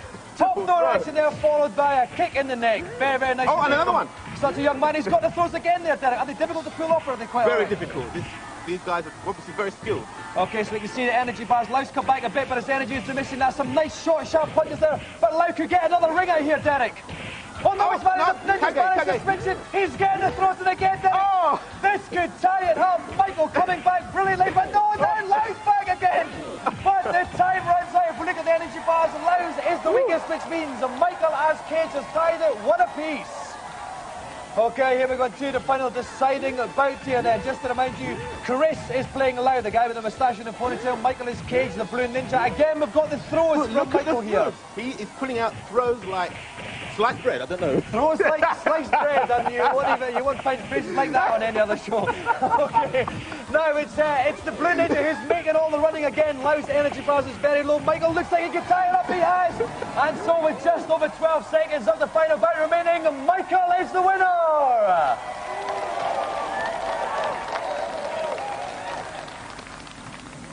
Okay, nice one there, Michael. Let's talk to the losers first of all. Starting with Chris, let's have a very brief excuse for losing from all of you. Well, we kept on doing too many rolling and I don't know how to do it. Okay, fine, let's move on. Jim Bob? Well, he keeps like doing too many punches and too many kickies and then keep too many throws and things. Right, and Alex, your excuse? He was totally drunk. Right, your guy, you were playing with... Well, that's the best excuse, actually, and a lot of men, a lot older than you, have used that excuse for many things in life. Michael, let's go on to you. Talk us about some of the tactics that you used to win. Well, because I won nearly all the things that I was practicing, and I won it because I was doing lots of punching, lots of throws, and when he was down, I kept jumping up and kicking him and punching him in the face. Maybe a technique you could have used on your auntie's pony. That might have, you know, it might still be here today. You never know. But you can console yourself, Michael, with the fact that the winner of our 4 Ninja Kid event, walking home with the golden joystick tonight, is Michael!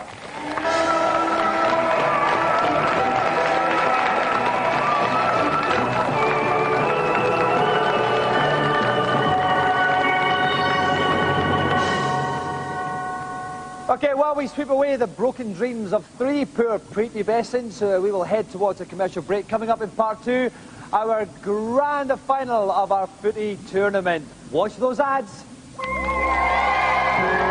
Master, and we are quite literally in a... We're about to start our grand footy final. Let's go over to GamesMaster for a final type situation. What? Oh, hello. What are you waiting for? Get on with it.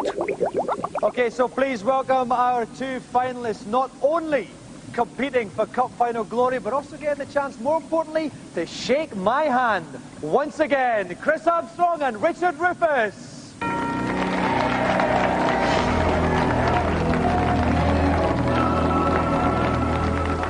Welcome back, Chris. Welcome back, Richard. Now, Chris, it was only last week that we saw you, a very tight game against our very own Rick Henderson, edged them out 1-0 with a beautiful lob. What kind of game are we going to see from you tonight? I think more of the same, a bit defensive, just keep it tight at the back and hopefully hit them on the break. You know, 1 goal, 1-0 will be enough. All right then, Richard. Now, in your game, it went to penalties against Michael Dubry. You edged them out there 4-3. Are you going to be playing for a draw and hoping to rely on your temperament under pressure again? No, this time I'm going to go for it straight off and looking to get a good result and hopefully beat Chris. Okay, Chris and Richard, would you like to assume your game's playing positions? And I'll go up to the commentary box. Okay, he's older, he's wiser, he's more experienced, but he doesn't quite have that Scottish lilt that women find so attractive. Jim Rosenthal, co-commentating on the final with me. Jim, now you've seen both the previous semis. Who would you pick as your favourite? I think Richard has showed fantastic temperament in that penalty shootout, and his team came from behind in his game. Chris, plenty of flair, but he's missed so many chances, isn't he? So just narrowly, I might just go with Richard's temperament in the final. Okay, let's go to kick-off. Okay, yes, Richard Rufus in the hole and change strip, of course, to avoid that clash with the Brazilian goal. It's Brazil. Chris Armstrong on the attack first, Jim. Will he try a chip here or will he blast? It's a great chance. He's turned away. I don't believe what I'm seeing here. He might be trying to get the distance real right. arrogance. Well, he might have been trying to get the distance right for that chip there, Jim. But what a very unusual piece of play to turn away and do a figure of 8 and try a chip from there. It was the Toffel and Dean school of attacking there. But now, oh, goodness! Richard Rufus, as you were wittering there a bit, he was in the penalty area, which is the first rule you learn. Don't talk when they're in the penalty area, I but there we was just are. trying to make sure that I said goodness and not something else there, Jim. Okay, Richard Rufus on the attack. No, it's not, because he's been dispossessed. It's now Brazil on the attack. Well, they're giving the ball away, aren't they, like a present to each other. But Holland going back towards his own goal, and a lovely little clearance in that one by Richard. Very neat piece of play, and I think they're going to play the neat passing game here, are the Dutch, and they're in on goal. He's in on goal. What a great chance this is for Richard. What's he going to do with it? Is he going to score? Oh, yes! Oh, he was so calm there, Jim, wasn't he? He just bided his time, literally took it round the keeper almost. This is a great piece of individual play by Richard. Definitely the best goal we've seen in the competition. Okay, so Chris playing catch-up, playing Brazil, playing up the pitch now. We want to see Chris pulling out, but he's going to have to get into position to try those little chips of his, Jim. Well, he's going to... I think, actually, he'll be better off taking route 1 to goal and try and drill a few. Because the goalkeeper was right. It was box there. That was a very headstrong keeper there, a bit grobbler-ish. but it worked. Another thing, I think Chris should really try and fire a few shots on goal as opposed to those dramatic and romantic chips that haven't really worked for him so far in this final. Okay, here he comes again. He is in the Dutch box. He goes for it, but it's no problem for the keeper there, Jim. Well, he drilled that one, didn't he? But this keeper, this Dutch keeper, has been playing superbly. So it's Holland. It's a long ball up there. They're going for route one, Jim. Yep, not like Holland that one really, but lumping up the field and it's coming to nothing. And here come the Brazilians. It's a clear run on goal, is it? It's a clear run on goal for the Brazilians and a great equalising chance here. He's gone for the chip again. Oh, it's just in the crossbar now. That's the closest Chris Armstrong's got so far, Jim. He was in position finally for the chip. Chips with everything. Now it's Holland. It's Richard Rivers on the attack. Is Chris going to be punished on the counter-attack now? He goes for the shot. It's in there! He's caught. It's the sucker punch. 2-0 Richard Rivers. A great breakaway goal, Jim. A wonderful breakaway goal, and Richard really rubbing the salt in there. Okay, now it's we have gone about 2/3 through the time. Chris Armstrong has really got to pull something out of the bag here. He's had a couple of shots, but nothing remotely close to piercing the onion bag, Jim. No, absolutely not. And it's a bit of a decision to be made by Richard as he attacks and goes for the third goal that would kill this final off. Surely a great opportunity, and he's done it. You've got to put the keeper in full there, Jim. It seemed to go right through his hands. Well, I'm not sure. It was one-on-one, though, wasn't it? And the goalkeeper left dreadfully exposed. And Holland really running away with this final. And would you believe it? The Brazilians absolutely nowhere. No defenders there at all, Dominic. And that's 3-0. And this final is over. We need a goal now from Chris Armstrong, Jim. Well, I think they deserve a goal because they've had a lot of great attacking opportunities. And will they get a consolation score here?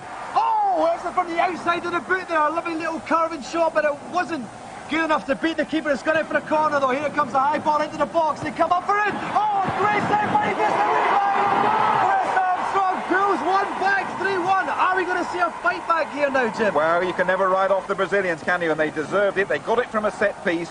Good piece of play inside the penalty area. Got the luck from the rebound and smashed it in for 3-1. Okay then, time-wise we are literally in the last couple of minutes though, the very last seconds ticking away there. That's it, the referee has blown his whistle. That's the end of the GamesMaster Football Tournament final. A great game there, Richard Rivers winning 3-1.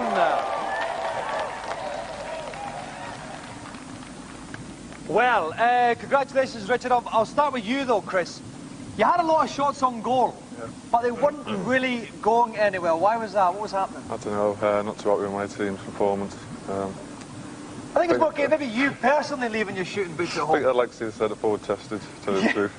It was a bit strange, but the one goal that you did get was a bit of a cracker, wasn't it? Yeah, it wasn't bad. I've been working on the lobs earlier on and been working in training, but just didn't come off today. Well, yours did, Richard. Out of all your 3 goals, which would be the pick of them?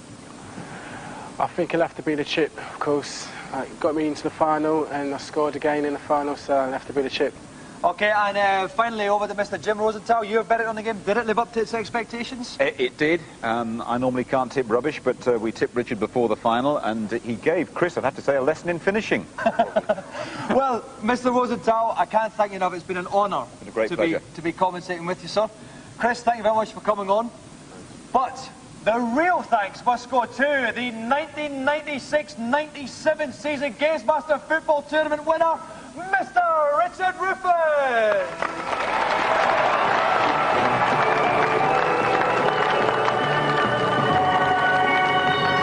So, Chris Armstrong trundles off empty-handed, but Richard Rufus trundles back to Charlton. Let's have a look at today's feature. Right, so off goes Sarah. Wonderful girl, lovely personality, pish player. On that amusing note, let's go to today's reviews.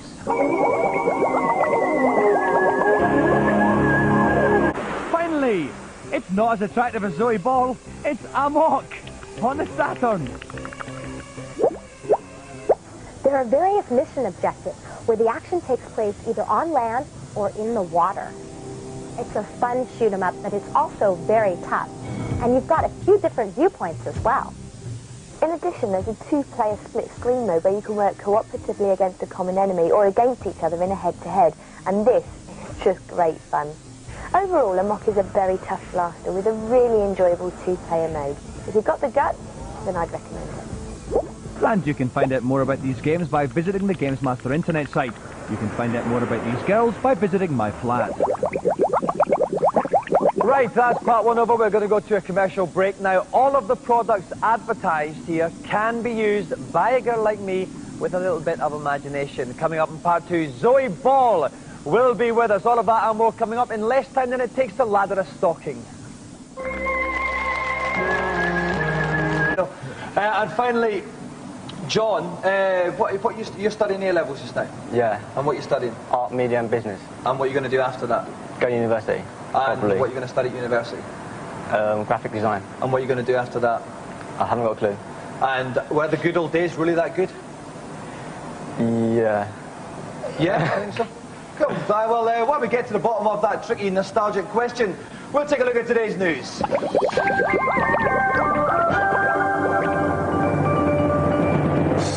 Sega's most successful video game character will finally make an appearance on the Saturn when Sonic Blast is released in March. The game, written by the Japanese Sonic team, is basically a revamped version of the Mega Drive title Sonic 3D, released last month, which featured the spiky one collecting lost little critters known as Flickies. All Sonic's old paths are in the Saturn game, as well as a 3D section ripped straight from Sonic 2. That'll be what they call progress. Now, while we get sorted out for this sibling situation, we'll take a look at today's news.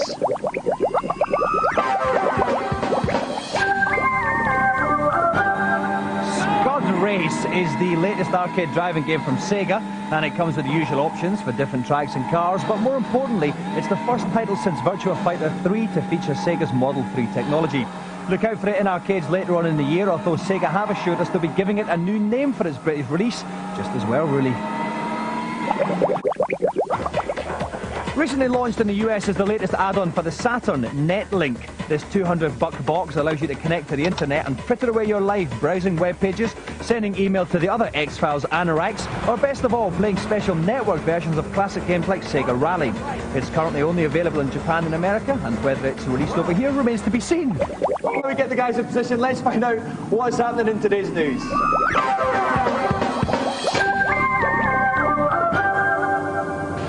This Easter sees the release of the console version of the arcade classic Manx TT. Featuring 2 tracks and an initial choice of 8 bikes, the game comes with a host of options including mirror mode, bonus bikes, 2-player split screen, and apparently even a racing sheep cheat that was in the arcade. It's a rare cause for Saturn owners to celebrate.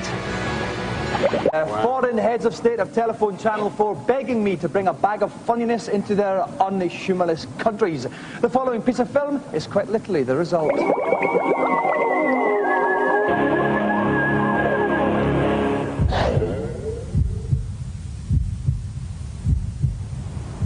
Sega's arcade machine division have produced the greatest arcade games in the history of the world, bar none. This is their base in Tokyo. It's so exclusive and so secretive that only 3 Western journalists have ever been in this building, and none of them have returned.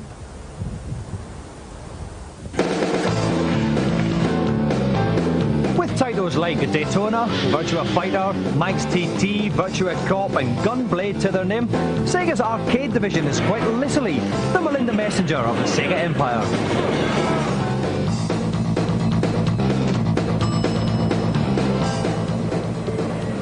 And blow me if there isn't a fine selection of quality arcade games here. I've obviously quite literally come to the right place.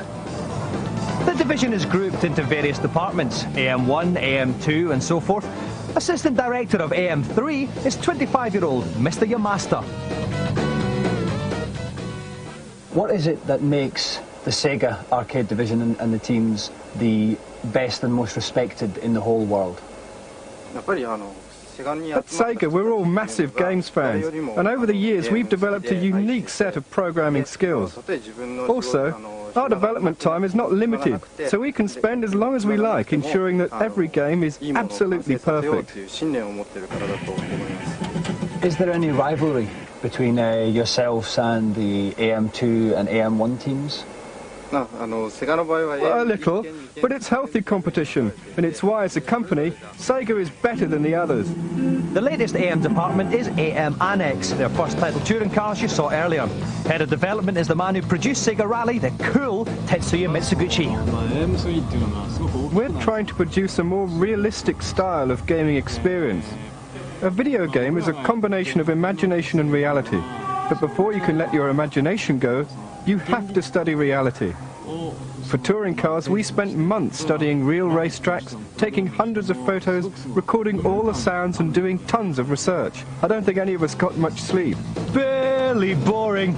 Surely there must be some compensation for working at the world's leading arcade developers. One final question. Kono shigatono o kagere on Anoko Karo Mosomata. I'm afraid not. Because I'm so busy, I rarely have opportunities to meet people. In fact, many times we spend the night here in the office. We sleep under tables or on desks. Everyone sleeps wherever they like. It's crazy. And this is the result of all the hard work. You too can get yourself a Corvette Stingray, one of the classiest production cars in history. You're working so hard you never get the chance to drive the thing, but it does make a very nice paperweight. That's right, folks. Paradise Island, the island of your dreams.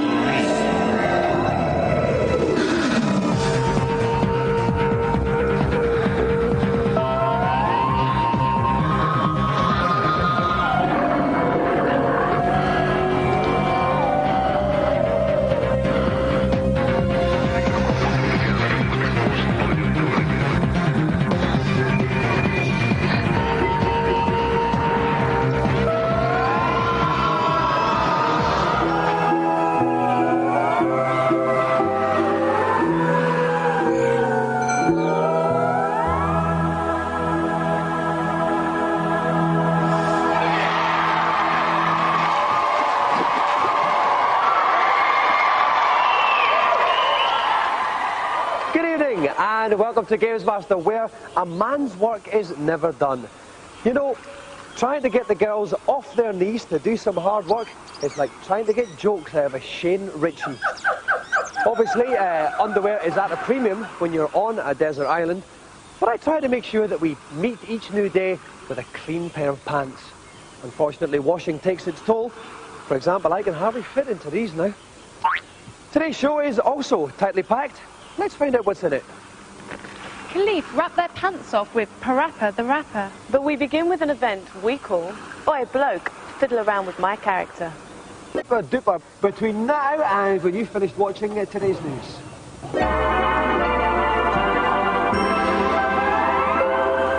Sega, once a giant of the home console market, have taken something of a battering recently, with Saturn sales looking decidedly ropey.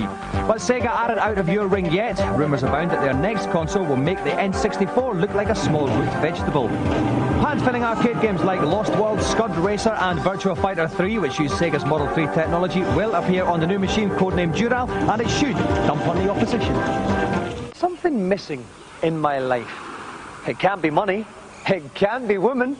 It can't be Toby jugs in the shape of famous World War II generals. I've got tons of them. It can only be today's Celebrity Challenge. There are many football games I could have chosen for my celebrated contestants, but none that capture the spirit of this greatest of games more than Worldwide Soccer 98 on the Sega Saturn. Ancient rivals, England and Scotland, will meet again on the virtual pitch in a match of 2 90-second halves. Right then, let's prepare for kick-off. Right, now we're going to use this challenge as a curtain raiser for domestic hopes in the France World Cup. So, Welsh and Irish viewers, you can go and make a cup of tea, because representing Scotland and England, please welcome Christian Daly and Sol Campbell.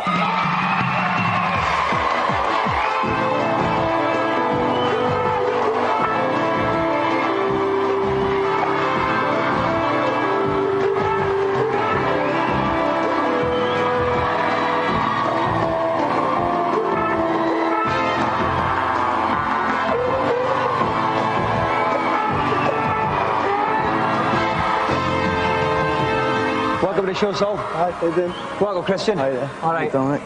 Okay, guys, now, obviously, both of you are looking forward to France in the World Cup.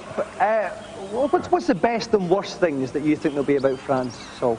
I think the best thing will be me playing in, actually playing in the World Cup. And I think the worst thing could happen is losing in the final. Yeah. No, that won't be that bad. That won't be that bad at all. Christian, what about you? What are you looking forward to about France? Same as so, really, just being there. It's a massive thrill just to be involved in something like the World Cup. and you know, hopefully we can play England and hopefully we can beat them this time. Oh, it will happen. I am absolutely convinced. Well, luckily, as an impartial presenter of this show, I have no bias in the result of this titanic struggle between Scotland, yes, and England pants. We will find out the result and much more after this break.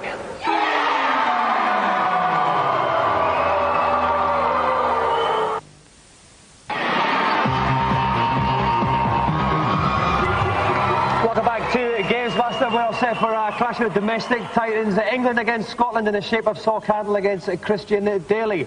At this point, I'd now like to welcome back one of our friends from last series. He's been dabbling with motor cars, but now he's back where he belongs, beside me in the commentary box, Mr. Jim Rosenthal. Welcome back, Jim. Welcome back, indeed. Back on a desert island where I belong, then. Well, Jim, you know what I thought was strange was that 1 minute there you were on GamesMaster doing the commentary. The next thing, you're signed up for a massive deal doing the Formula 1. Do you think they saw you on GamesMaster? It was all on the back of my appearance with you. That was it? I thought if I could handle you, I could handle anything. Thought Schumacher was a doddle. Absolutely, absolutely. Now, okay, this is Scotland, England. Is it going to be like the typical clashes? Scotland coming out, lots of skill, Brazilian flair, and England fluking it? It's not quite how I've seen the last clashes, I must admit. I'm racking my memory for England fluking it. I think it's going to be very, very competitive. I think it's going to be tight. Okay, what we're going to do is we're going to play 2 1.5-minute halves here. We are, not surprisingly, Christian is going to play as Scotland, Sol is going to play as England. The best of luck, guys. Let's go to kick-off.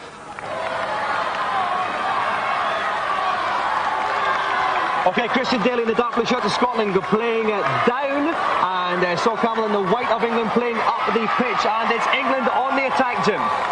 No, it's the kiss of death for me. It's the shot of Scotland. It just goes wide there. I thought that was well wide, that one, actually. I think you're getting a bit carried away a bit early on here. Let's have a bit of sort of reality in this game. England looking very composed at the moment, and Sol Campbell looking for a run from his front men as Scotland hack it desperately forward. You say looking for a run from his front men, I say hoofing it up. And it's Scotland on the attack. It's the Brazilian named Brooks. Oh, this has got to be a penalty, even though it's in the box. Danger, it's danger. A try, but it's a shot. Oh, it just misses. Jim, now that is missed by millimetres. I'll forgive you getting a bit excited about that one. I must admit the old hairs went up on the back of my head there, but Sol Campbell seemed to back off there with the England team. Interesting tactic, and that's another interesting tactic there that has given Scotland a corner. Here they go, the big men are up in the box. It's a cunningly flighted one, right to the back of the box. It's in, yes! He nips in there. Kevin Gallagher has got Brooks scores 1-0 Scotland. Well, you got the scorer wrong, but it was a fairly straightforward goal, and the England defenders will not be chuffed about that, and they won't be very happy about the way they gave away this corner either. England kicking off, playing up the pitch with a lot of work to do. Yeah, they're looking to get back into this straight away, but there's some fierce challenging going on in the midfield. Well, looks like Gaza there, that guy, doesn't he? He's got the white hair. Yeah, he did. Here comes Scotland again. It's a good long ball in, but it's safe with the keeper. I think Sol will be looking to get just a little bit of momentum going and perhaps make a single pass be nice to see. Good individual skills, though. Oh, it is. It's a long shot. Oh, it's a beautiful save, but is it going to go across the line? No, it's over the bar. Splendid athletics from the Scottish keeper there, Jim. Well, amazing in this first couple of minutes here. We've seen a Scottish goal and a good Scottish save as well. I can't quite understand it. Oh, and another one. It bobbled a little bit. That was Gazza, wasn't it? Near post. It looked a bit small and slim. I'm just a bit worried about the way we back off when Scotland attack. But you could just be over-elaborating here and giving England a chance to get back in it. Just one down. It's a terrific piece of skill. A great chance for an equaliser here from Gazza. Oh, it's straight at the keeper. He's very nonchalant, this goalkeeper. Who is he? He's extremely casual. It's another desperately long job from England. I think they're clutching at straws now, Jim, as we approach half-time. The keeper's had a great game, and but England, I'm glad to see we're attacking. It's a defensive error, though, and England might be through as the referee looks at his watch. He thinks the shot's a splendid save from the Scottish keeper there. It's a corner to England. He's kept you in it, and we've got an equalising chance just before half-time.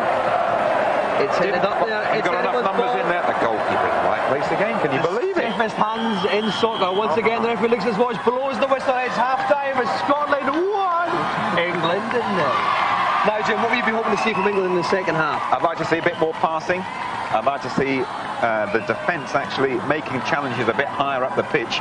And I'd like to see that Scottish goalkeeper off the pitch. That would help England. I would just like to see generally a repeat of the first half. Okay, let's go to the second half now. Scotland down the blue, playing up the pitch with Christian Daly, Sol Campbell in England, playing in the white, playing down the pitch. Well, Dominic, I think England will be well pleased by the way they finished the first half. Craig Brown checking the name of the Scotland goalkeeper because he's had a tremendous game so far, and from where I'm sitting, he's really kept Scotland in it. He's checking to make sure that he is actually Scottish. And here they come again to the attack. Oh, how did he miss that, Jim? The goalie committed himself. Wide open goal. This England defence, and they keep backing off. Sol Campbell's got to make those tackles higher up the pitch. It's another open goal.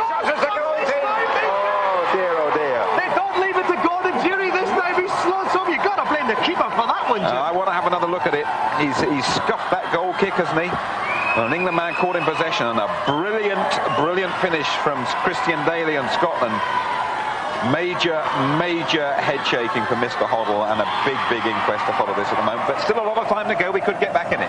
It's almost early doors in the second half. Still 2-0 to Scotland. A fight back needed from England, but it's still on Scotland, Jim. Danger. This could be the third. Oh, penalty! No, fire. A lovely tackle. Come away, man. You've got 2 goals. That was a continental referee. He'd have been off there. And it's Scotland now on the attack. Again, Christian using this technique in the middle. They're taking the Michael now. I'm interested in Sol's defenders, why they run away from the ball each time. I can't quite work that tactic out, but no doubt he'll explain it to me after the game. Here we come now. It's a great through ball, but to no one in particular. In a way, great tackle from Gaza there. He really is what he would do. That's out the box, Jim, I thought it was. Referee, come on, man. England needs something back very rapidly. Gaza goes diving in. We've got problems again. But can we get you on the counter-attack here? Here's Gaza. He's the only player really that stood out for me. He's going all the way. It's a lung-bursting effort, this one. Oh, that's a lovely little bit of a surely, yes. Absolutely. Gaza made it, and a brilliant finish. Well done, Sol. That has to be probably the slickest move of the game so far, Jim. I thought so. Gaza kept it, and a terrific finish. 2-1. Everything to play for.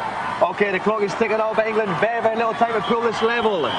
Scotland kick off. They might decide to just play for possession. People, no, they're still attacking, but in a bizarre fashion. Well, I don't know. I think on balance, you've had the better of this half.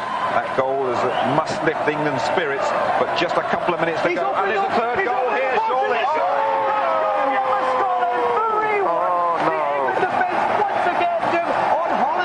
Sol Campbell, a man who defended so valiantly for England in Rome, seems to have left a few of his defensive qualities in Rome. No one picking up the runner at all. It's 3-1 to Scotland. Maybe England can snatch a late consolation, but surely even a draw is beyond them now. You never know. It's not over till it's over. And in fact, that's it. It is over. The Scots has been there. 3-1 to Scotland. Christian Daly is the winner.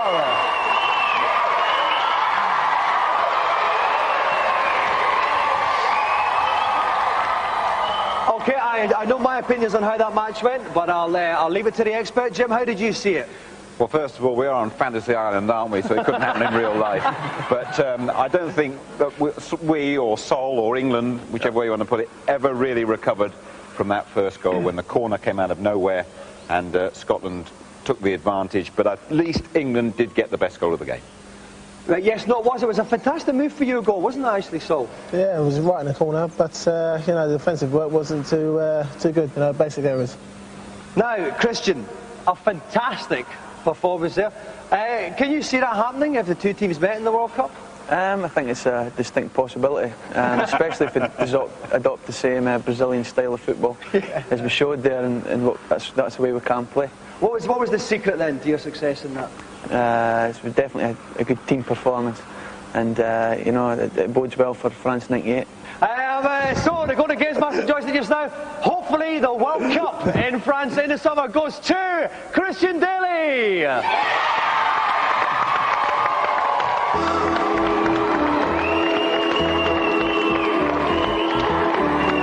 Okay, so they get to a very tense part of the challenge now, but we're going to tease you. We're going to ask you to hold off a little bit while we check out today's reviews. Do you Find yourself looking jealously at people with decent gaming machines? Then you must be a Saturn owner. Don't worry though, you've now got your very own Final Fantasy VII in the shape of Panzer Dragoon Saga. Panzer Dragoon RPG is an exceptionally good game. Alright, it's not Final Fantasy VII. Alright, it's not Zelda.